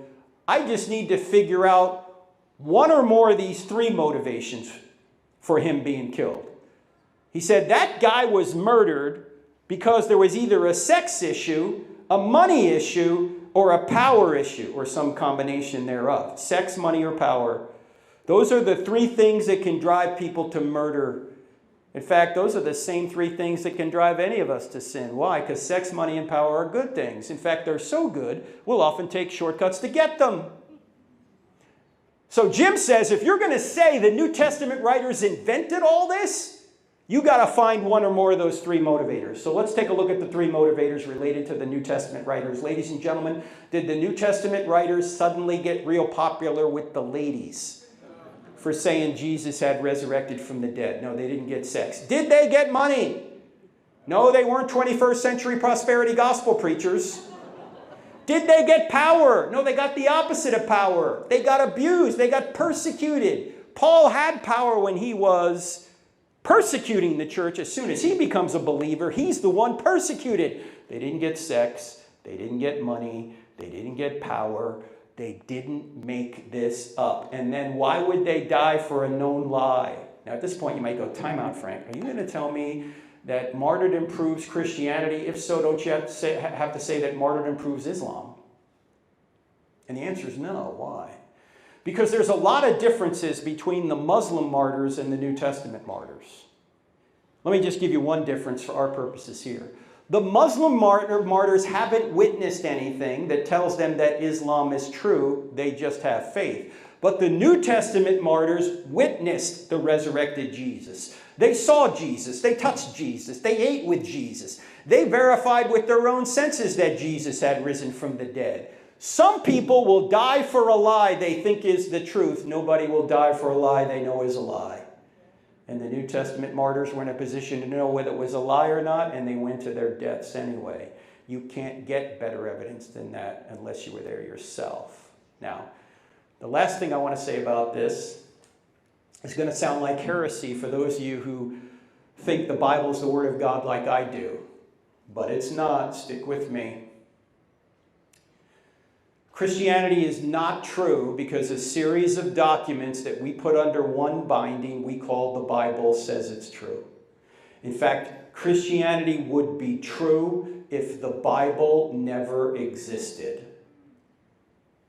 You know, how can that be? Ladies and gentlemen, do you realize there were thousands of Christians before a line of the New Testament was ever written? Why? Because they didn't read about it in a book. They saw him risen. In other words, Christianity did not begin with a book. It began with an event, the resurrection. There would be no series of books that we call the New Testament now, written by Jews in the first century, that said a man claimed to be God and rose from the dead, unless a man really did claim to be God and really did rise from the dead, because they had everything to lose by saying that it was true, and they had no predisposition to saying it was true. In fact, we could put it this way. The New Testament writers did not create the resurrection. The resurrection created the New Testament writers.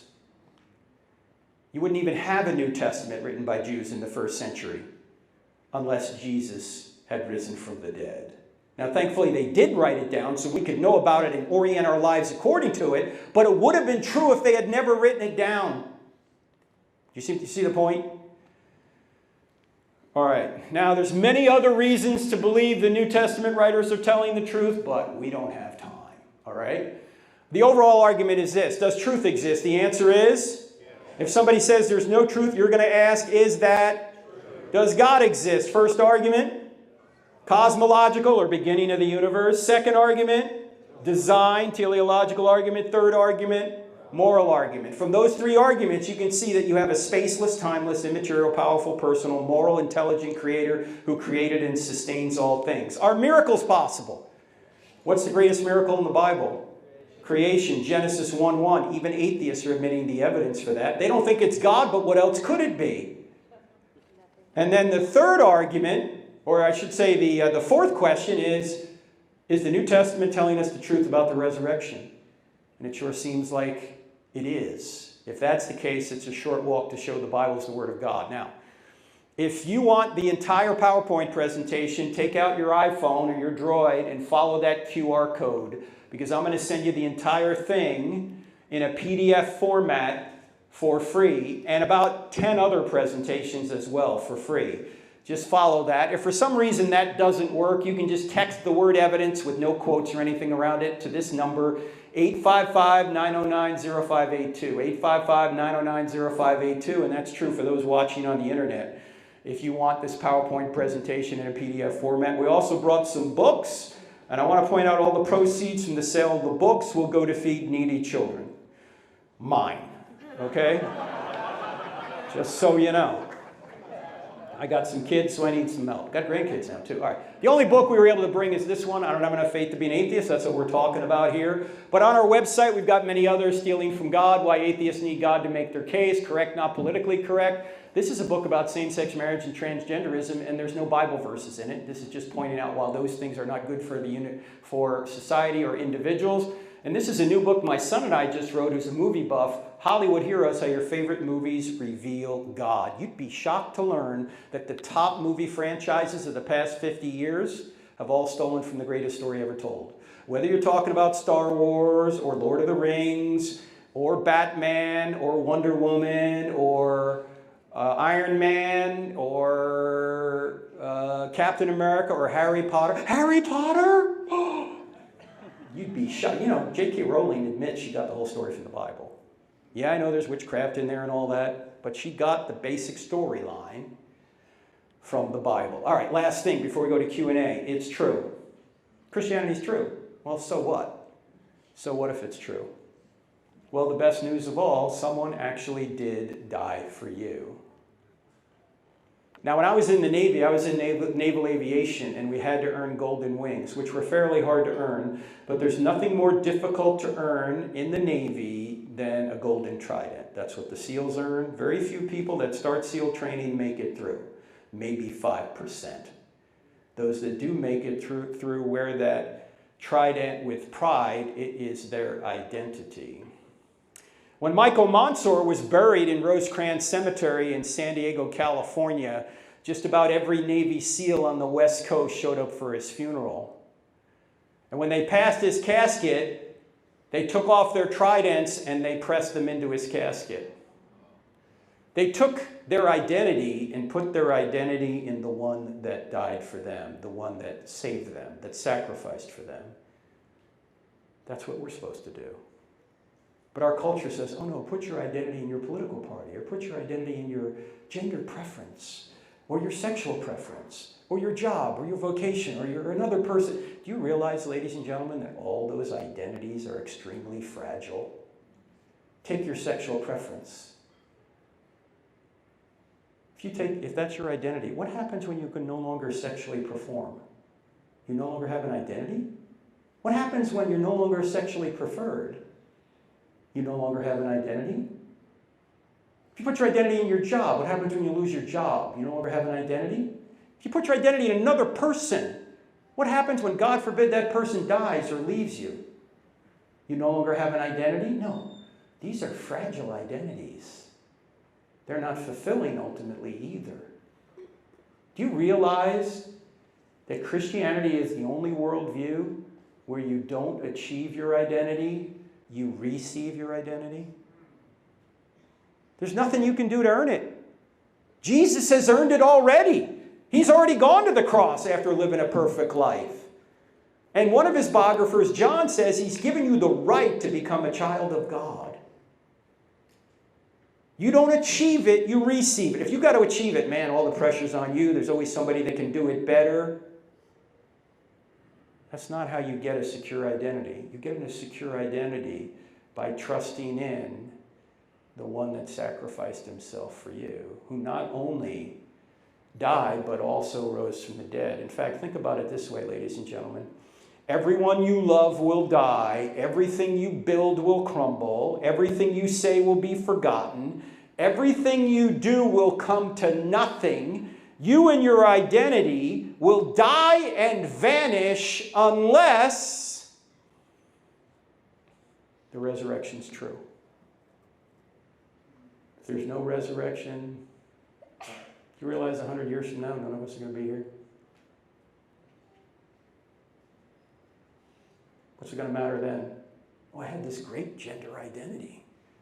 I had this great sexual preference. I had a great husband, a great wife, whatever. What's it going to mean? Nothing. Built a great house.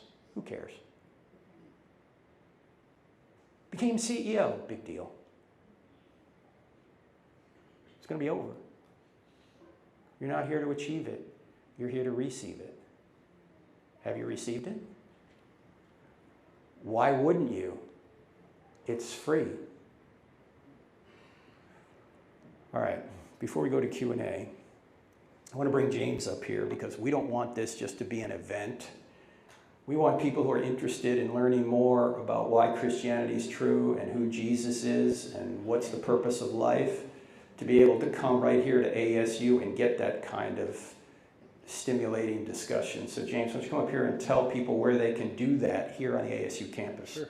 Thank you. Yes. So we've got, for ASU students, we have our Tuesday discussion and our Thursday discussion. Tuesdays is our philosophy discussion. This semester we're talking about right and wrong. Do they come from God, as we were just talking about, or is it just from society? Is it just a result of evolution, that sort of thing? So that's what we're talking about on Tuesdays at 11 a.m. in the Hayden Library. And then Thursdays is our science day. We're talking about design versus evolution, that whole debate. And that's Thursdays, 5 p.m. in the MU. So if you're an ASU student, please sign up on Sunday We'll Sing.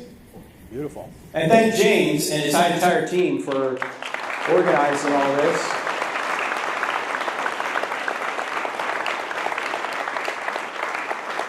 Now, ladies and gentlemen, we're going to go to questions, and since no one likes to ask the first question, we're going to move right on to the second question. Second question, Clint, where are they going to come to that microphone back there? You have to come to the microphone because there are people watching on the internet, and there are people in this room that won't be able to hear you either unless you come to the microphone. So if you don't want to be on the internet, don't go to the microphone. If you do, that's fine. Testing, 1, 2, no screeching. No screeching, look at that, amazing, there is a God. All right, yes sir, go ahead, what's your name? Hello, Can you hear me? Yeah, go ahead. Okay. My name is Beckett. I am an atheist. And for the record, if you ask me, if Christianity was true, would I become a Christian? Yes. Okay, good. All right. All right, let me ask one other question, Beckett. How much reading have you done on Christianity?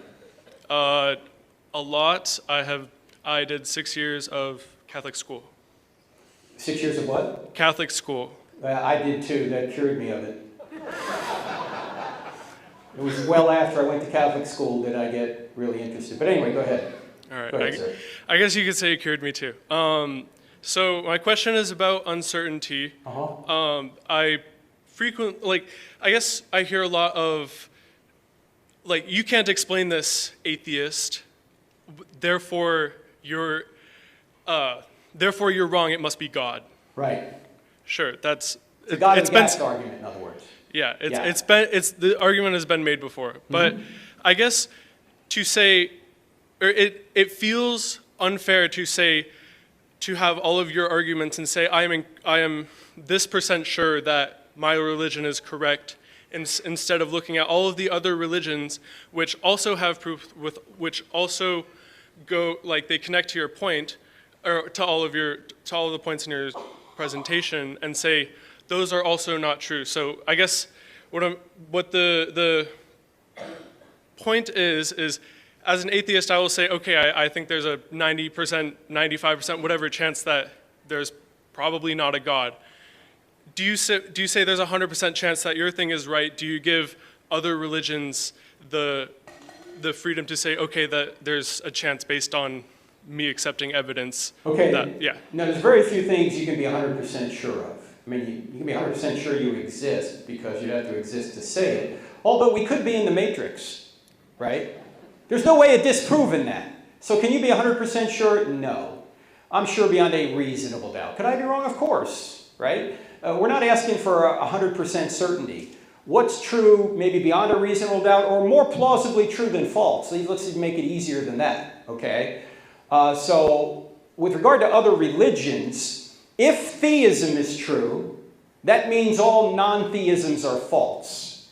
It doesn't mean everything a non-theistic religion teaches is false, but it appears to have the idea that there is a God wrong because they're non-theistic. If God exists, then the three big theisms that have survived over the years are Judaism, Christianity, and Islam.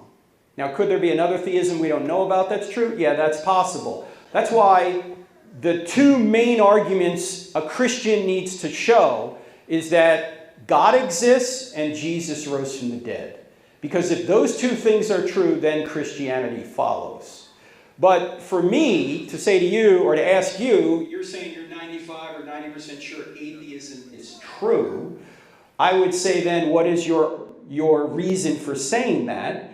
How would you deal with the cosmological argument, the teleological argument, the moral argument, the fact that you can think and reason, and the evidence for the resurrection? What would be your explanations for those things? I don't expect you to have answers to all these. I'm just saying that if we're going to consider ourselves seekers of truth, we should at least be investigating these things and have some sort of plausible, evidence-based way of saying, here's why I think my worldview is correct. Does that make sense?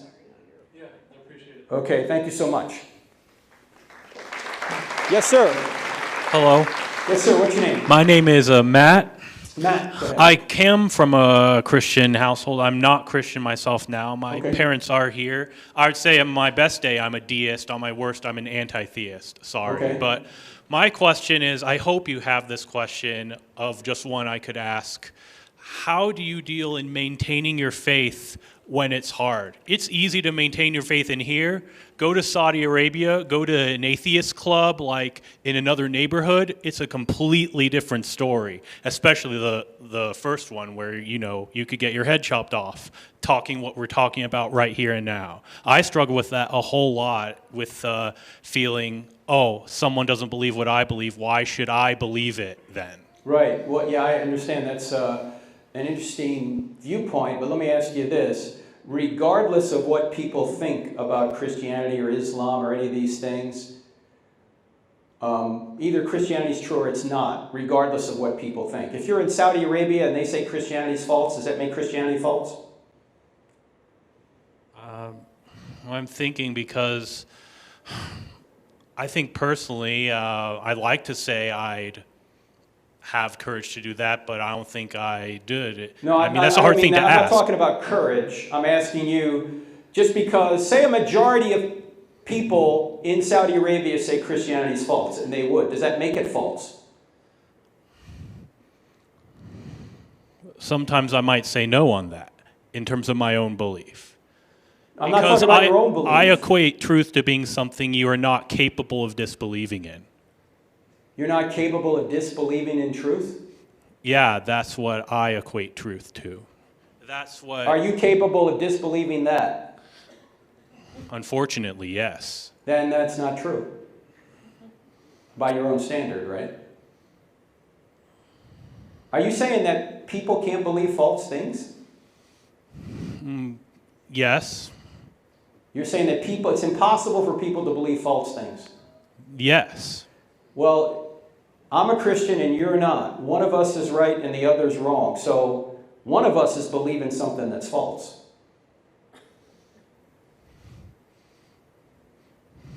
How do you personally keep such a conviction? I struggle with it, so I want to know. Oh, okay. Okay, that's the nature of your question. Sorry, okay. Well, first of all, have you ever read Mere Christianity by C.S. Lewis? No, I know of it, and I probably should because I Please respect read that the man a book. lot. Don't buy my book. Go buy his book, Mere Christianity. And Lewis talks about this. Faith means trusting in what you have good evidence to believe. It doesn't mean blind. And he points out that when things emotionally get you down, that doesn't change the facts. Don't let your psychology tell you what's true about what's outside your skull. Because your psychology is not going to tell you what's true outside your skull. The evidence will. In fact, let me give you an illustration. This is not Lewis's illustration, my own. There are some people probably here in this room that can't get on an airplane. You're scared to death to get on an airplane, right? But what does the evidence show? The evidence shows that the safest way to get anywhere is on an airplane. You should be more afraid to get in your car, especially here in Phoenix, on 101. You should be more afraid to get in your car than to get on an airplane. But what are we doing? We're allowing our psychology to overpower the evidence. Don't let that be you when it comes to the most important decision anyone can make, if Christianity is true. And that is to decide to follow Jesus. Even when it seems psychologically tenuous, your psychology may be telling you a lie. You need to look at the evidence, not your psychology. And this is where Lewis says, there were times when I was an unbeliever, Christianity looked really true and it troubled me. Then there were times when I was a believer and it all seemed like it wasn't true. And he said, that's where you need to tell your doubts to get off. Because your psychology can change with the weather. It can change with the bad pizza you have. And by the way, this place is like living on the face of the sun. I mean, yeah, you could go outside and go, man, my brain is fried. How can I believe anything? So don't let psychology interfere with your acceptance of the truth. So have you ever read the New Testament? Not all of it, but obviously some of it, because I came from a Christian household, yes. Okay, well, if we're going to consider ourselves intellectual seekers of truth, we have to at least read what the most influential human being to ever walk the earth apparently said and did. We might read it and go, we don't think it's true, but we have to at least read it. Hey, if I were to give you a book, would you read it? Depends on the book. How to Make Love Last Forever. No. I don't have enough faith to be an atheist. I'm not sure, because I have Stealing from God, and I've read that all the way through from you before. I'm not sure about it. I don't have enough faith to be an atheist. Logically, for me, It's perfect. It's the hard evidence I have the trouble with. Okay. Plus courage, you might say, All because right. what I said before. Okay, well, you can pray for courage, but if you would, then if you don't want my book, please go buy Mere Christianity. Start there. Okay, thanks All for right? your time. God bless you. Appreciate it. Richard, go ahead. Okay, at your Tucson conference, the Unshaken conference last year, Uh-huh. another apologist cited the Barna Group study that said that Bible-believing Christianity was down to 6% in the U.S. and maybe even 4%. Well, that's Natasha Crane, and she was saying that Barna had an 8-fold way of discovering whether someone was a Christian. In other words, he had to go in depth and survey, and what he said was only 6% of Christians had a biblical worldview, and only 4% of Americans had a biblical worldview. Yes. So, Based on those 8 criteria. and if that's true, is the battle for evangelical Christianity kind of already over? Well, it depends on what you mean by evangelical Christianity. If people had 7 of those 8 beliefs right, I mean, they're closer to the truth than not, right? Look, I probably have beliefs that are wrong. We all probably have beliefs that are wrong, because we're not omniscient beings, and we might have other motivations for believing certain things and not believe in others. That's why I always ask the question, if Christianity were true, would you become a Christian? You've already said yes, because we talked earlier, right? Yes. Okay. So, yeah, the battle is always going on for truth. It's never going to end. And that's true whether Christianity is true or not, right? Right. So do you have a question? That's it. That was all the Oh, question. okay. All right. Thanks, Richard. Appreciate it. God bless. All right. Yes, sir. Go ahead. Hello. What's your name? Albert. Albert, go ahead. Yeah. Coming from a Baptist, I've been digging a lot into church history. And one of the things that I'm glad you brought up was, Sunday worship and the Sabbath. So I will, off the bat, say, I don't think we're justified by any works of the law. No one can be, so we're justified by faith in Christ alone.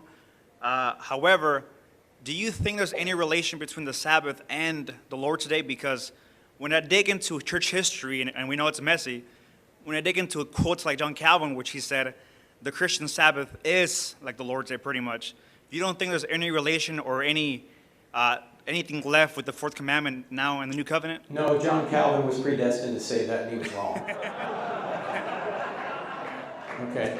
The old covenant is obsolete. This is Hebrews chapter 8, verse 13. I think it's chapter 8, verse 13. The old covenant's obsolete. Everything from Exodus 20 to the end of Deuteronomy was just for Old Testament, ancient Israel. Now, some of those commands are repeated in the New Testament. As I mentioned earlier, 9 out of the 10 are repeated in binding on Christians. The only one that isn't is keep holy the Sabbath. Now, this doesn't mean it's not a good idea to put a day aside to the Lord. In fact, my friend Charlie Kirk, who lives here in Phoenix, I was with earlier today, does the Sabbath even though he's not Jewish. He just shuts off all his electronics and just spends time with his family. And that's good. That's rejuvenating. But is it a command for New Testament Christians? No. But it's still a good idea. So the question, is it a command? The answer is no for New Testament Christians. Is it a good idea? Yeah, probably it is. All right?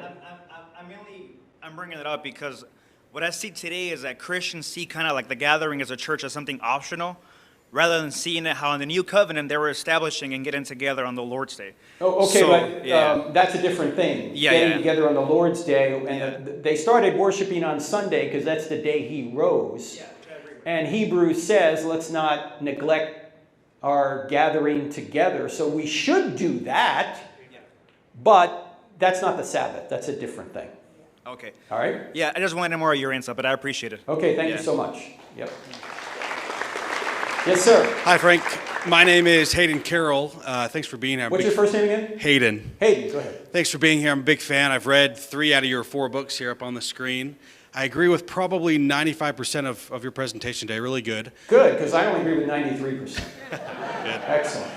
I'm a Latter-day Saint, also known as a Mormon. Yes. And one of the things that prevents me from being an evangelical or Protestant Christian is the tradition of Sola Scriptura. Do you accept Sola Scriptura? It properly defined. Okay. Would you agree with Sola Scriptura being the Bible, the 66 books of the Protestant canon are the sole infallible rule of faith and practice for Christians?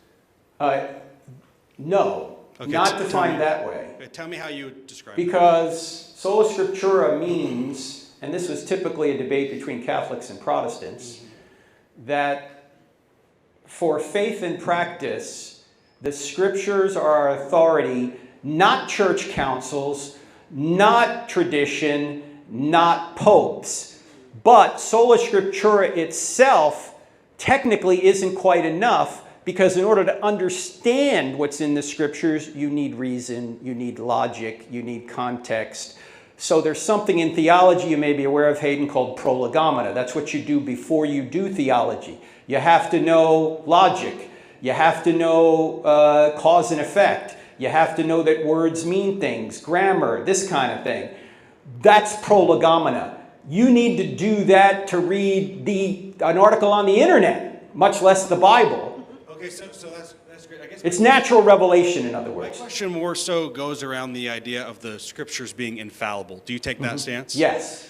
Do you posit that as a theological claim, or do you have evidence for that, or I'm wondering about your I argument? posit it on the authority of Jesus. Okay. Because Jesus said the Old Testament is the Word of God, and He promised the New Testament.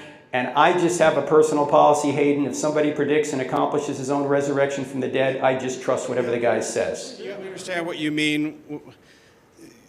Jesus said that the New Testament would be infallible. Is that your position? Well, He said the Scriptures are infallible. Okay. And the implication is the Old Testament Scriptures were at His day. But He promised His disciples He would lead them into all truth and bring to their remembrance everything He said and did, so they ultimately would write it down. And then those people were confirmed by miracles.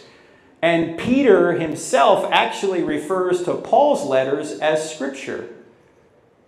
Does Christ ever say the scriptures are infallible? I'm hung up on this infallibility. Yes, if you of go Scripture. to go to John 10:38, he says the Scripture cannot be broken. Okay, that Also, doesn't say he infallible, says, right? Yes, also he says to the Sadducees or the Pharisees, I'm trying to remember which, when he says, probably the Sadducees, because they didn't believe in the resurrection, and that's why they were sad, you see.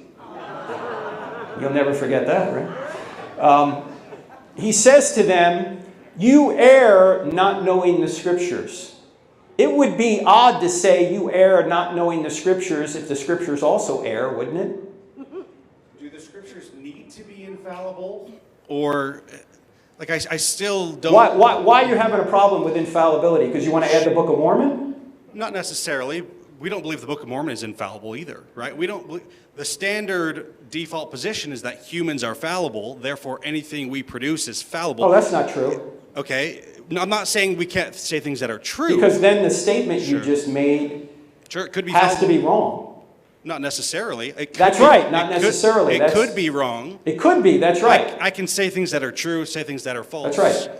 So do you think we need an infallible source, or Well, what if is- God is the standard of truth, and that's of course what everyone knows to be God, yes, He's going to produce a revelation that doesn't have errors in it. Now, we may misunderstand it. Okay, so that's my We may question. get it wrong. Why do you posit that the authors of the Bible, most of them anonymous, could understand and interpret infallibly? I'm not saying it's not correct. I'm saying, because fallible would be possible of error, but your position would be they are not possible of error. My No, they concern is... could be possible of error, but I'm Okay, going on so the that's authority. fallible, I'm then. going on the authority of Jesus.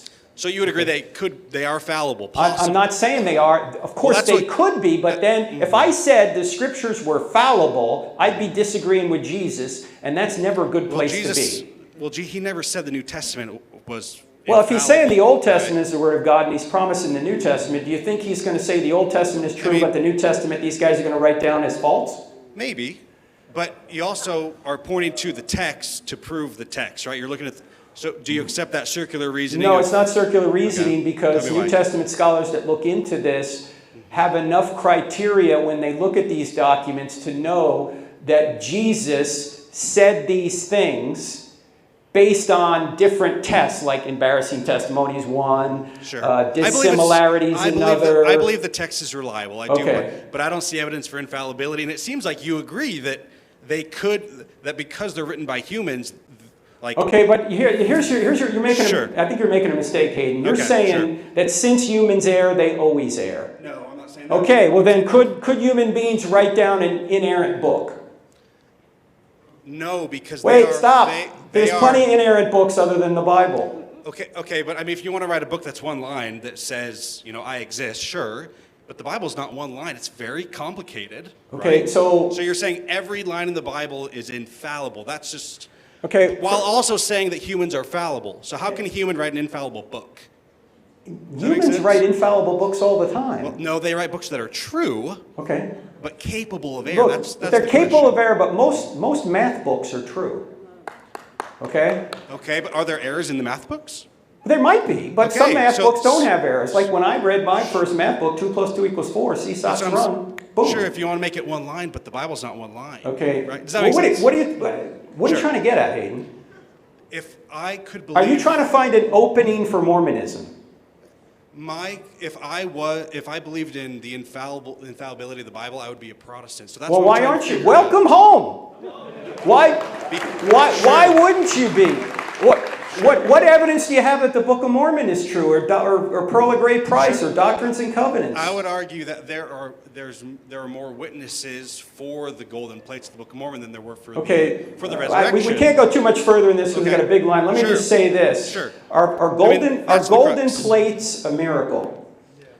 In the way that they were received by Joseph, yes. How do you know how he received them? I mean, you're arguing like an atheist. I could say the same thing about the resurrection. How do you know the resurrection? Well, because we have multiple eyewitnesses. How many eyewitnesses do we have for the golden plates? 19. 19. Yes. Who all saw them come from heaven. They saw the golden plates. They handled them. Okay, They you can saw- handle they gold. saw I can make angels. golden Sure. plates in my garage. Sure, but how many extant witnesses or witness testimonies were left of the resurrection? Left to the resurrection? What do you mean? How many first-hand accounts of the resurrection were left? Witness testimonies were left. Well, you have Paul. Okay, so one. You have John. Okay. You have Matthew. Okay. You have Luke, who interviewed eyewitnesses. You have Okay. Mark, who probably got his Sure. testimony from Peter. You've got Jude. You've got, who am I leaving out? James. Okay, so that's 5 or 6. Okay, So and then what- you got so- Paul saying to Okay. the church at Corinth, there are 500 others, and if you don't believe me, you ought to check with them. He would have lost all Sure. credibility if he had said that, and there was nobody to check Sure, with. but there's no witnesses. There's no accounts from 500, right? That's on Paul's word. You Right, take but that, why sure. would Paul say that if he's trying to build credibility with the church at Corinth if there Sure. were none of these 500 there? They would have all, they'd have said, Paul, you're lying. There's nobody here who says they've seen the resurrected Jesus. And by the way, I believe Paul. But I'm saying on that same standard of witnesses, like if there was not 500, would you still believe? Sure, well, but Okay, we so do you're- have 500. It's a counterfactual question, but let me just ask you this. Sure. How are golden plates a miracle? A resurrection is a miracle. Golden plates can be a miracle, but they don't have to be. They can be Well- created. Sure. Is that your stance that Joseph created the plates? Is there any evidence for that whatsoever? Is there any? Well, it's not. I don't have the burden of proof to prove that Sure. Joseph created Sure. them. You Okay, have the burden okay, I of proof to understand. say they came from heaven. Okay, so I think the burden or the evidence for the burden of proof would be the text of the Book of Mormon itself, that Joseph translated or dictated in 65 days, over 4,000 words a day.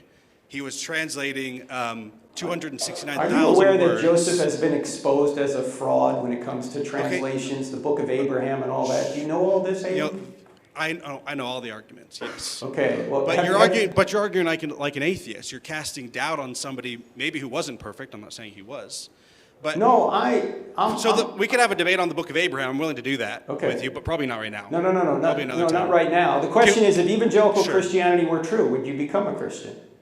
Yes. Okay. But the Good. issue is I believe I'm a Christian, but not in the way that you obviously would define that. Okay, well, remember what Paul said about another gospel in Galatians chapter 1. Sure. If anybody comes to you and tries to give you another gospel, Sure. may that person be accursed. Mormonism, I hate to say it, but it's true, it's another gospel. It's not the true gospel. Can we connect? How can we connect on this and talk more about this? Well, you can email me. Go to crossexamined.org. I Okay, well, appreciate it. thank you very much. Dave. Thank you.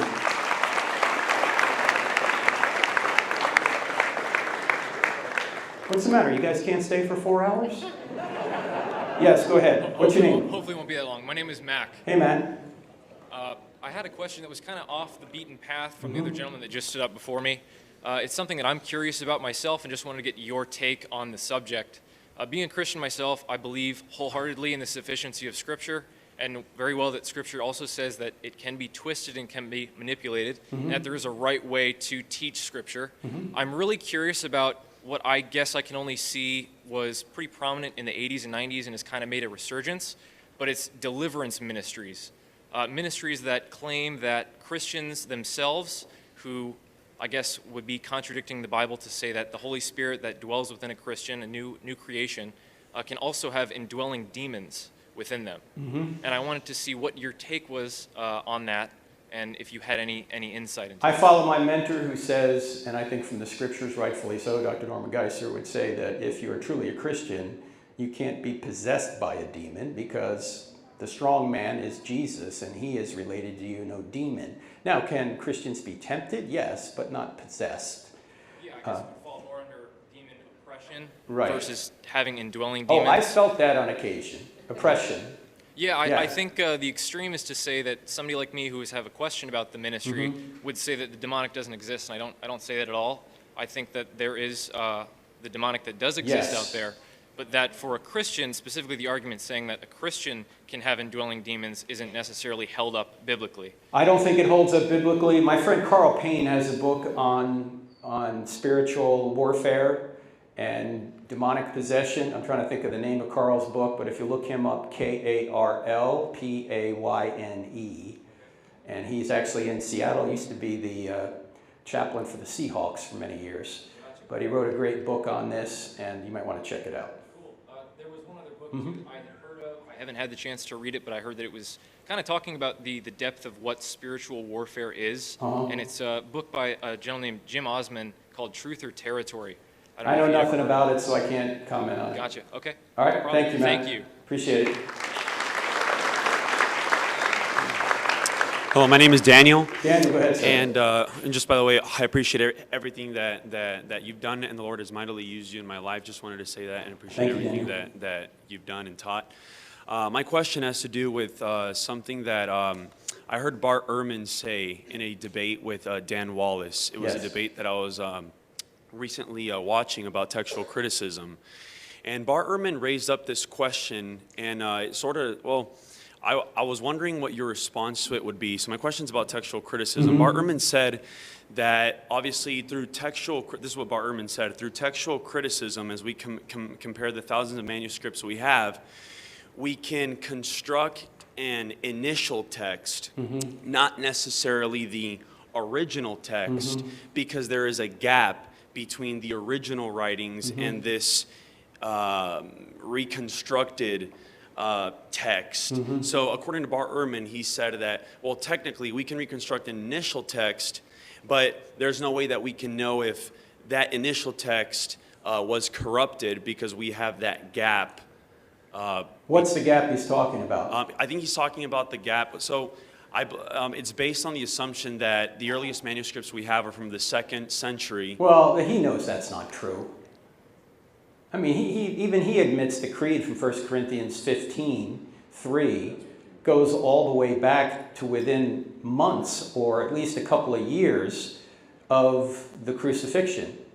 So, and Gary Habermas has written about this extensively. He's probably the top guy in the world on the resurrection right now. He's writing a 4-volume magnum opus, Gary Habermas. And his first volume just came out. It's about 1,100 pages. It's all on the evidence for the resurrection. So Bart Ehrman talks a good game to the general public, but to the academic world, his arguments don't work, and he knows it. Okay? In fact, he wrote a book called Misquoting Jesus, you may be familiar with, in about 2005, where he tried to say that we really can't trust the New Testament documents because we have these variants, right? The same year he wrote that book, he also updated a book that he originally wrote with the top manuscript scholar of the last century, Bruce Metzger from Princeton University, and Bruce Metzger, was Bart Ehrman's mentor when he went to Princeton. And in the text of the New Testament book, an academic book, Ehrman admits we know what the New Testament the original New Testament really said. And then in the second edition of Misquoting Jesus, he's interviewed. And here's what he says in the interview that you can get in the second edition of Misquoting Jesus. He says, Bruce Metzger is one of the great scholars of modern times, and I dedicated the book to him because he was both my inspiration for going into textual criticism and the person who trained me in the field. I have nothing but respect and admiration for him, and even though we may disagree on important religious questions, he is a firmly committed Christian and I am not. We are in complete agreement on a number of very important historical and textual questions. Check this out. He said, if he and I were put into a room and asked to hammer out a consensus statement on what we think the original text of the New Testament probably looked like, there would be very few points of disagreement. Maybe 1 or 2 dozen places out of many thousands. The position I argue for in Misquoting Jesus does not actually stand at odds with Professor Metzger's position that the essential beliefs are not affected by textual variants in the manuscript tradition of the New Testament. You see that last line? That defeats the entire thesis of the popular level work Misquoting Jesus. Why are you writing the book then? This book ought to be called Misquoting Ehrman because it doesn't even believe his own book. Remember, this is an interview that was put in the appendix of the second edition. Now, with regard to gaps prior to the writings, there's been 2 books written, full-length books written on the dating of the New Testament. One was by Bishop John Robinson, and he was not a conservative, he was a liberal, back maybe 50 years ago. Another book written a couple years ago, I want to say it's Jonathan Bernier, I might not have that name right, redating the text of the New Testament. Both of those books, which are the only 2 works in recent times on the dating of the New Testament, both those books date most, if not all, the documents of the New Testament prior to 70 AD. And we do the same, and I don't have enough faith to be an atheist. And they have reasons for that. Okay? So there's no gap. There's no big gap. It's certainly not the 2nd century. I really appreciate it. All right. Thanks, Daniel.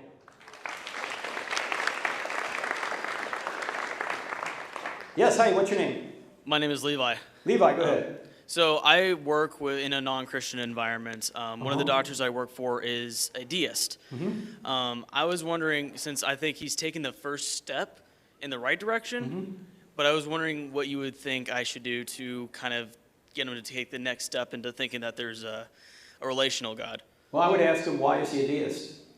What evidence do you have that deism is true? And see what he says. I don't know. Yeah, well, I was asking him, and he said that he doesn't believe that science alone got us here, i.e. evolution. He said there has to be a God. So he believes that there is a God, he just believes in the watchmaker God. Okay, well then what does he do with the fact that the universe is still held together? Because that's not an absent God, that's a God who's holding things together. What does he do with the creation of life, which came after, obviously, the creation of the universe? What does he do with the moral law written on his heart, which says, say it's wrong to torture babies for fun? What does he do with the evidence for the resurrection? What does he do with all of these things? I would ask him, how do you explain these things if God is just an absent God who creates and then leaves things?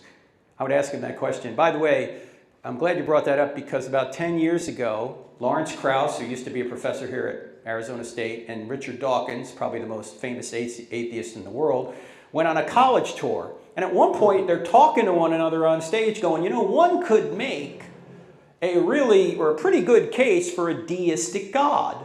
Not one that we would accept, of course, but one could make that case. Now, deism is a lot closer to theism than it is atheism.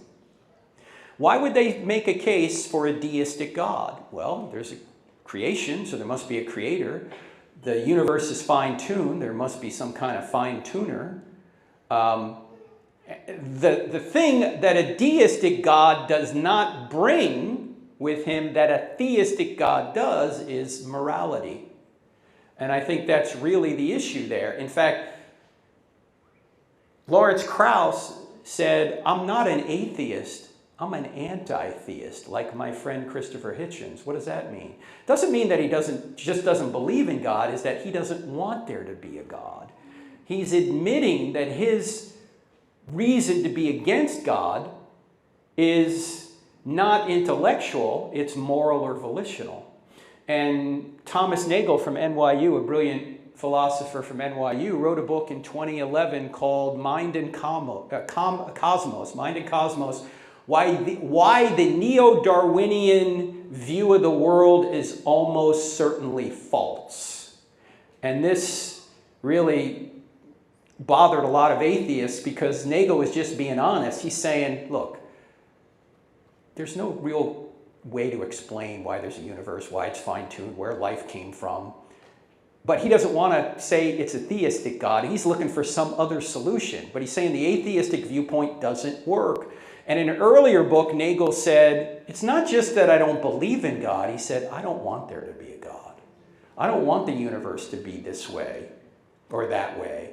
He said, one of the most challenging things for me, I'm paraphrasing, but he said, one of the most challenging things for me is some of the most intelligent people I know are religious believers. And that bothers him. So I would just ask a bunch of questions. I would also ask him, if Christianity were true, would you become a Christian? I'd also ask him, how much have you read on this? And see what he says. He said that he goes to a Baptist church, and he said that he technically classifies as a Baptist. Uh-huh. He himself said he was a deist. Okay. Is there any way that I can kind of squeak in, like, well, you know, the whole Jesus aspect? Because being a deist, you know, Jesus is kind of disregarded. Well, ask him, who is Jesus? Mm-hmm. Why is Jesus the most influential human being in the world if he didn't rise from the dead?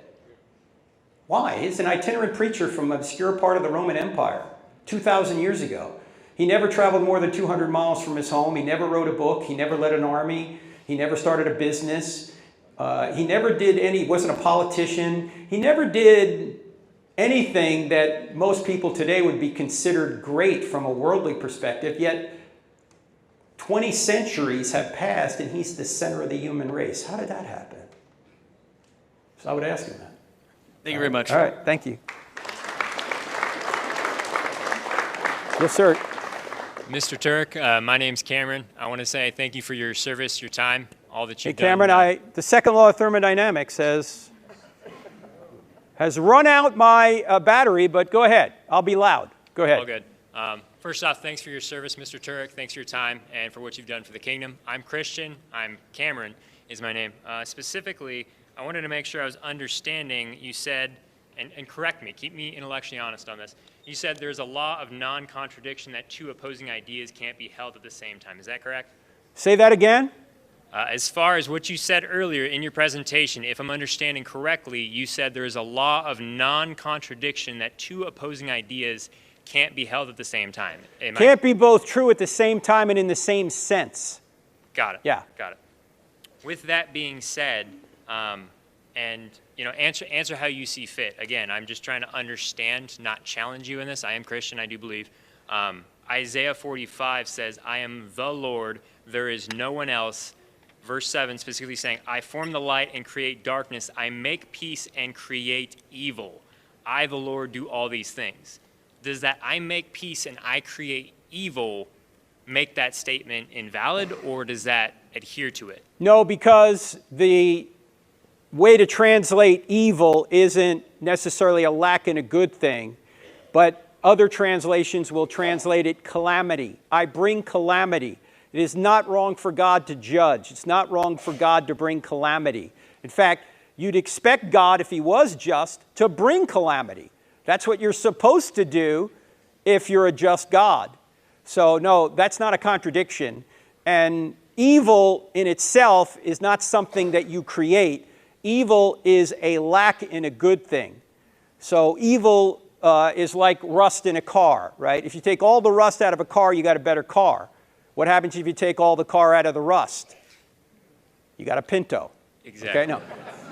You have nothing. Or evil is like cancer. If you take all the cancer out of a good body, you got a better body. What happens if you take all the body out of the cancer?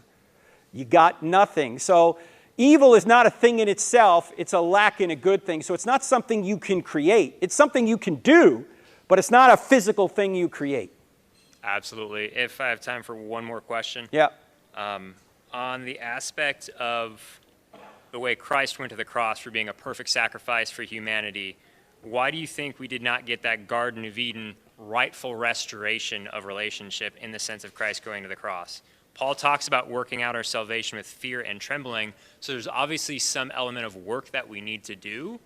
I'm not saying from a works-based perspective, but that's what Paul is saying in the New Testament post Christ's sacrifice. How would you say for that restoration of a rightful standing relationship, not the physical location of the Garden of Eden, but that walking with God? How is that not restored through Christ's sacrifice? Well, there's a concept in Christian theology called, I'm trying to think of how it's put, that it's already happened, but it's not yet. Meaning that, yes, we are restored in Christ, but our bodies are still breaking down. This is why Paul says, as you know, in Romans 7, he says, I'm carrying around this body of death. Who is going to save me from it? Because what I want to do, I don't do. What I don't want to do, I do. So who's going to save me? Jesus Christ our Lord. And this is why in the Scriptures, when it says that anyone in Christ is predestined to ultimately be glorified, it doesn't mean you don't have a choice. It means you're guaranteed to be glorified, even though right now you're not. Because God is waiting for the full number of Gentiles to come in. That's Romans chapter 11. When is that going to happen? Nobody knows. But when the full number of Gentiles comes in and God comes back, then, as C.S. Lewis said, once the playwright walks onto the stage, the play is over. You're going to have made your decision prior to then. Absolutely. Thank you so much. It's already been accomplished, but we haven't received the complete benefit of it yet. Definitely. Thank you for your time. All right. Thank you. All right. All right. Is that why they shut off the mics? I'm not sure. I don't know if the battery went out. Well, the battery went out on that one, too. Somebody expel the demons from this room. All right, sorry. I've just been told this has got to be our last question. I'll hang around a little bit more if you want to talk privately, if we have time. But go ahead, sir. My name is Anthony. Anthony, go ahead. I have a question about free will. Yes. So if God has a plan for all and knows all, let's just use abortion as an example. Was it his plan for someone to get an abortion, and would it have been easier if that person or baby was not born in the first place? And similarly, in the Bible, God commanded the killing of some people, right? Why were those people created just to suffer? Okay, here's the problem that we have here. It's a counterfactual claim to say that if those people never existed, things would be better now. There's no way of knowing that. See, there's something that we all experience called the ripple effect. That everything that occurs today ripples forward to affect trillions of other events and probably billions of people. We can't always trace those ripples. In fact, let me give you an illustration of this. A number of years ago, I was at Michigan State University, and there was an atheist in the audience who, I knew he was an atheist because he sat through the entire 2-hour presentation looking like this. I mean, he didn't crack a smile once, and I had some pretty good jokes in there. Anyway, when it was his time when questions came along, I said, are there any questions? He raised his hand. I said, yes, sir. He said, if there is a good God, why doesn't he stop all the evil in the world? And I said, sir, that is an excellent question. Maybe because if he did, he might start with you and me, because we do evil every day. Do you ever notice when you start complaining about evil, you're always complaining about somebody else? God, why don't you stop him? God, why don't you stop her? We rarely say, God, why don't you stop me? If God wanted to stop all the evil in the world tonight at midnight, would you still be alive at 12:01? No, I wouldn't be alive, because God allows evil because he gives us the ability to make a free choice. That's the only way we can have love, is to have free choice. The problem is it opens up the capacity to do evil. So I tried to explain to this atheist at Michigan State when he said, well, how can you find any good in a baby dying? Which is a similar question to what you're asking. And I said, I can tell you why babies die in general because we live in a fallen world. But if you're going to ask me why did that baby die, I can't tell you why. But I can tell you why I don't know why. Because I'm inside of time. I can't see the end from the beginning. God is outside of time. He can see how it all fits together. Maybe this baby dying today ripples forward to affect trillions of other events and choices to the point that 500 years from now, a great evangelist rises up and saves millions of people. Can I track all that? No, I can't track it all, but God can. This is why God says to Job, just trust me. Just trust me. I can't see the end from the beginning, but God can. In fact, you could probably look back at your own lives and see bad things that happened, and you went, God, why did you allow that to happen? And now you're looking back going, actually, that turned out to be good in at least one respect, right? How many people prayed for things that you now say, man, I'm glad he didn't answer that, right? God knows better than we do, in other words. So there's always a ripple effect. We can't see how it's going to turn out, but God says that he works all things together for good to those that love God and are called according to his purpose. So those people we conform to the image of his Son. Doesn't say all things are good. It says all things work together for good. So we just have to trust God in this fallen world where people make evil choices, that God can bring good from evil even when we can't see it. In fact, let me just give one last thing on this. We actually see this in, the greatest example is Jesus, right? Because he was innocent, and yet he experienced all the evil that the world has done on himself. So here's an example of an innocent human being experiencing evil, yet it brings forth the greatest good, the salvation of billions of people.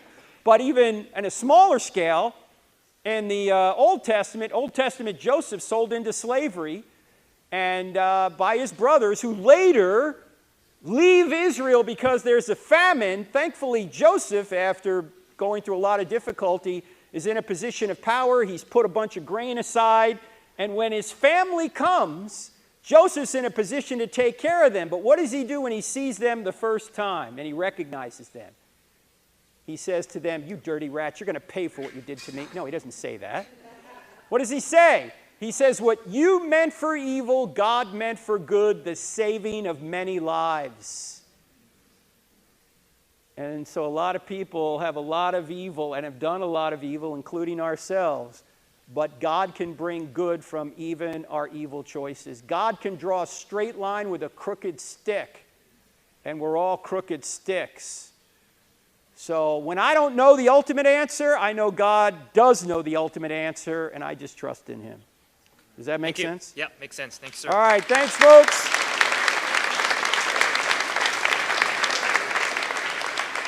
By the way, we'll see you next time. We'll be at Western Carolina University. We stream all this. We all do this on a donation basis, so if you want to support what we do on college campuses, go to crossexamined.org. Thank you.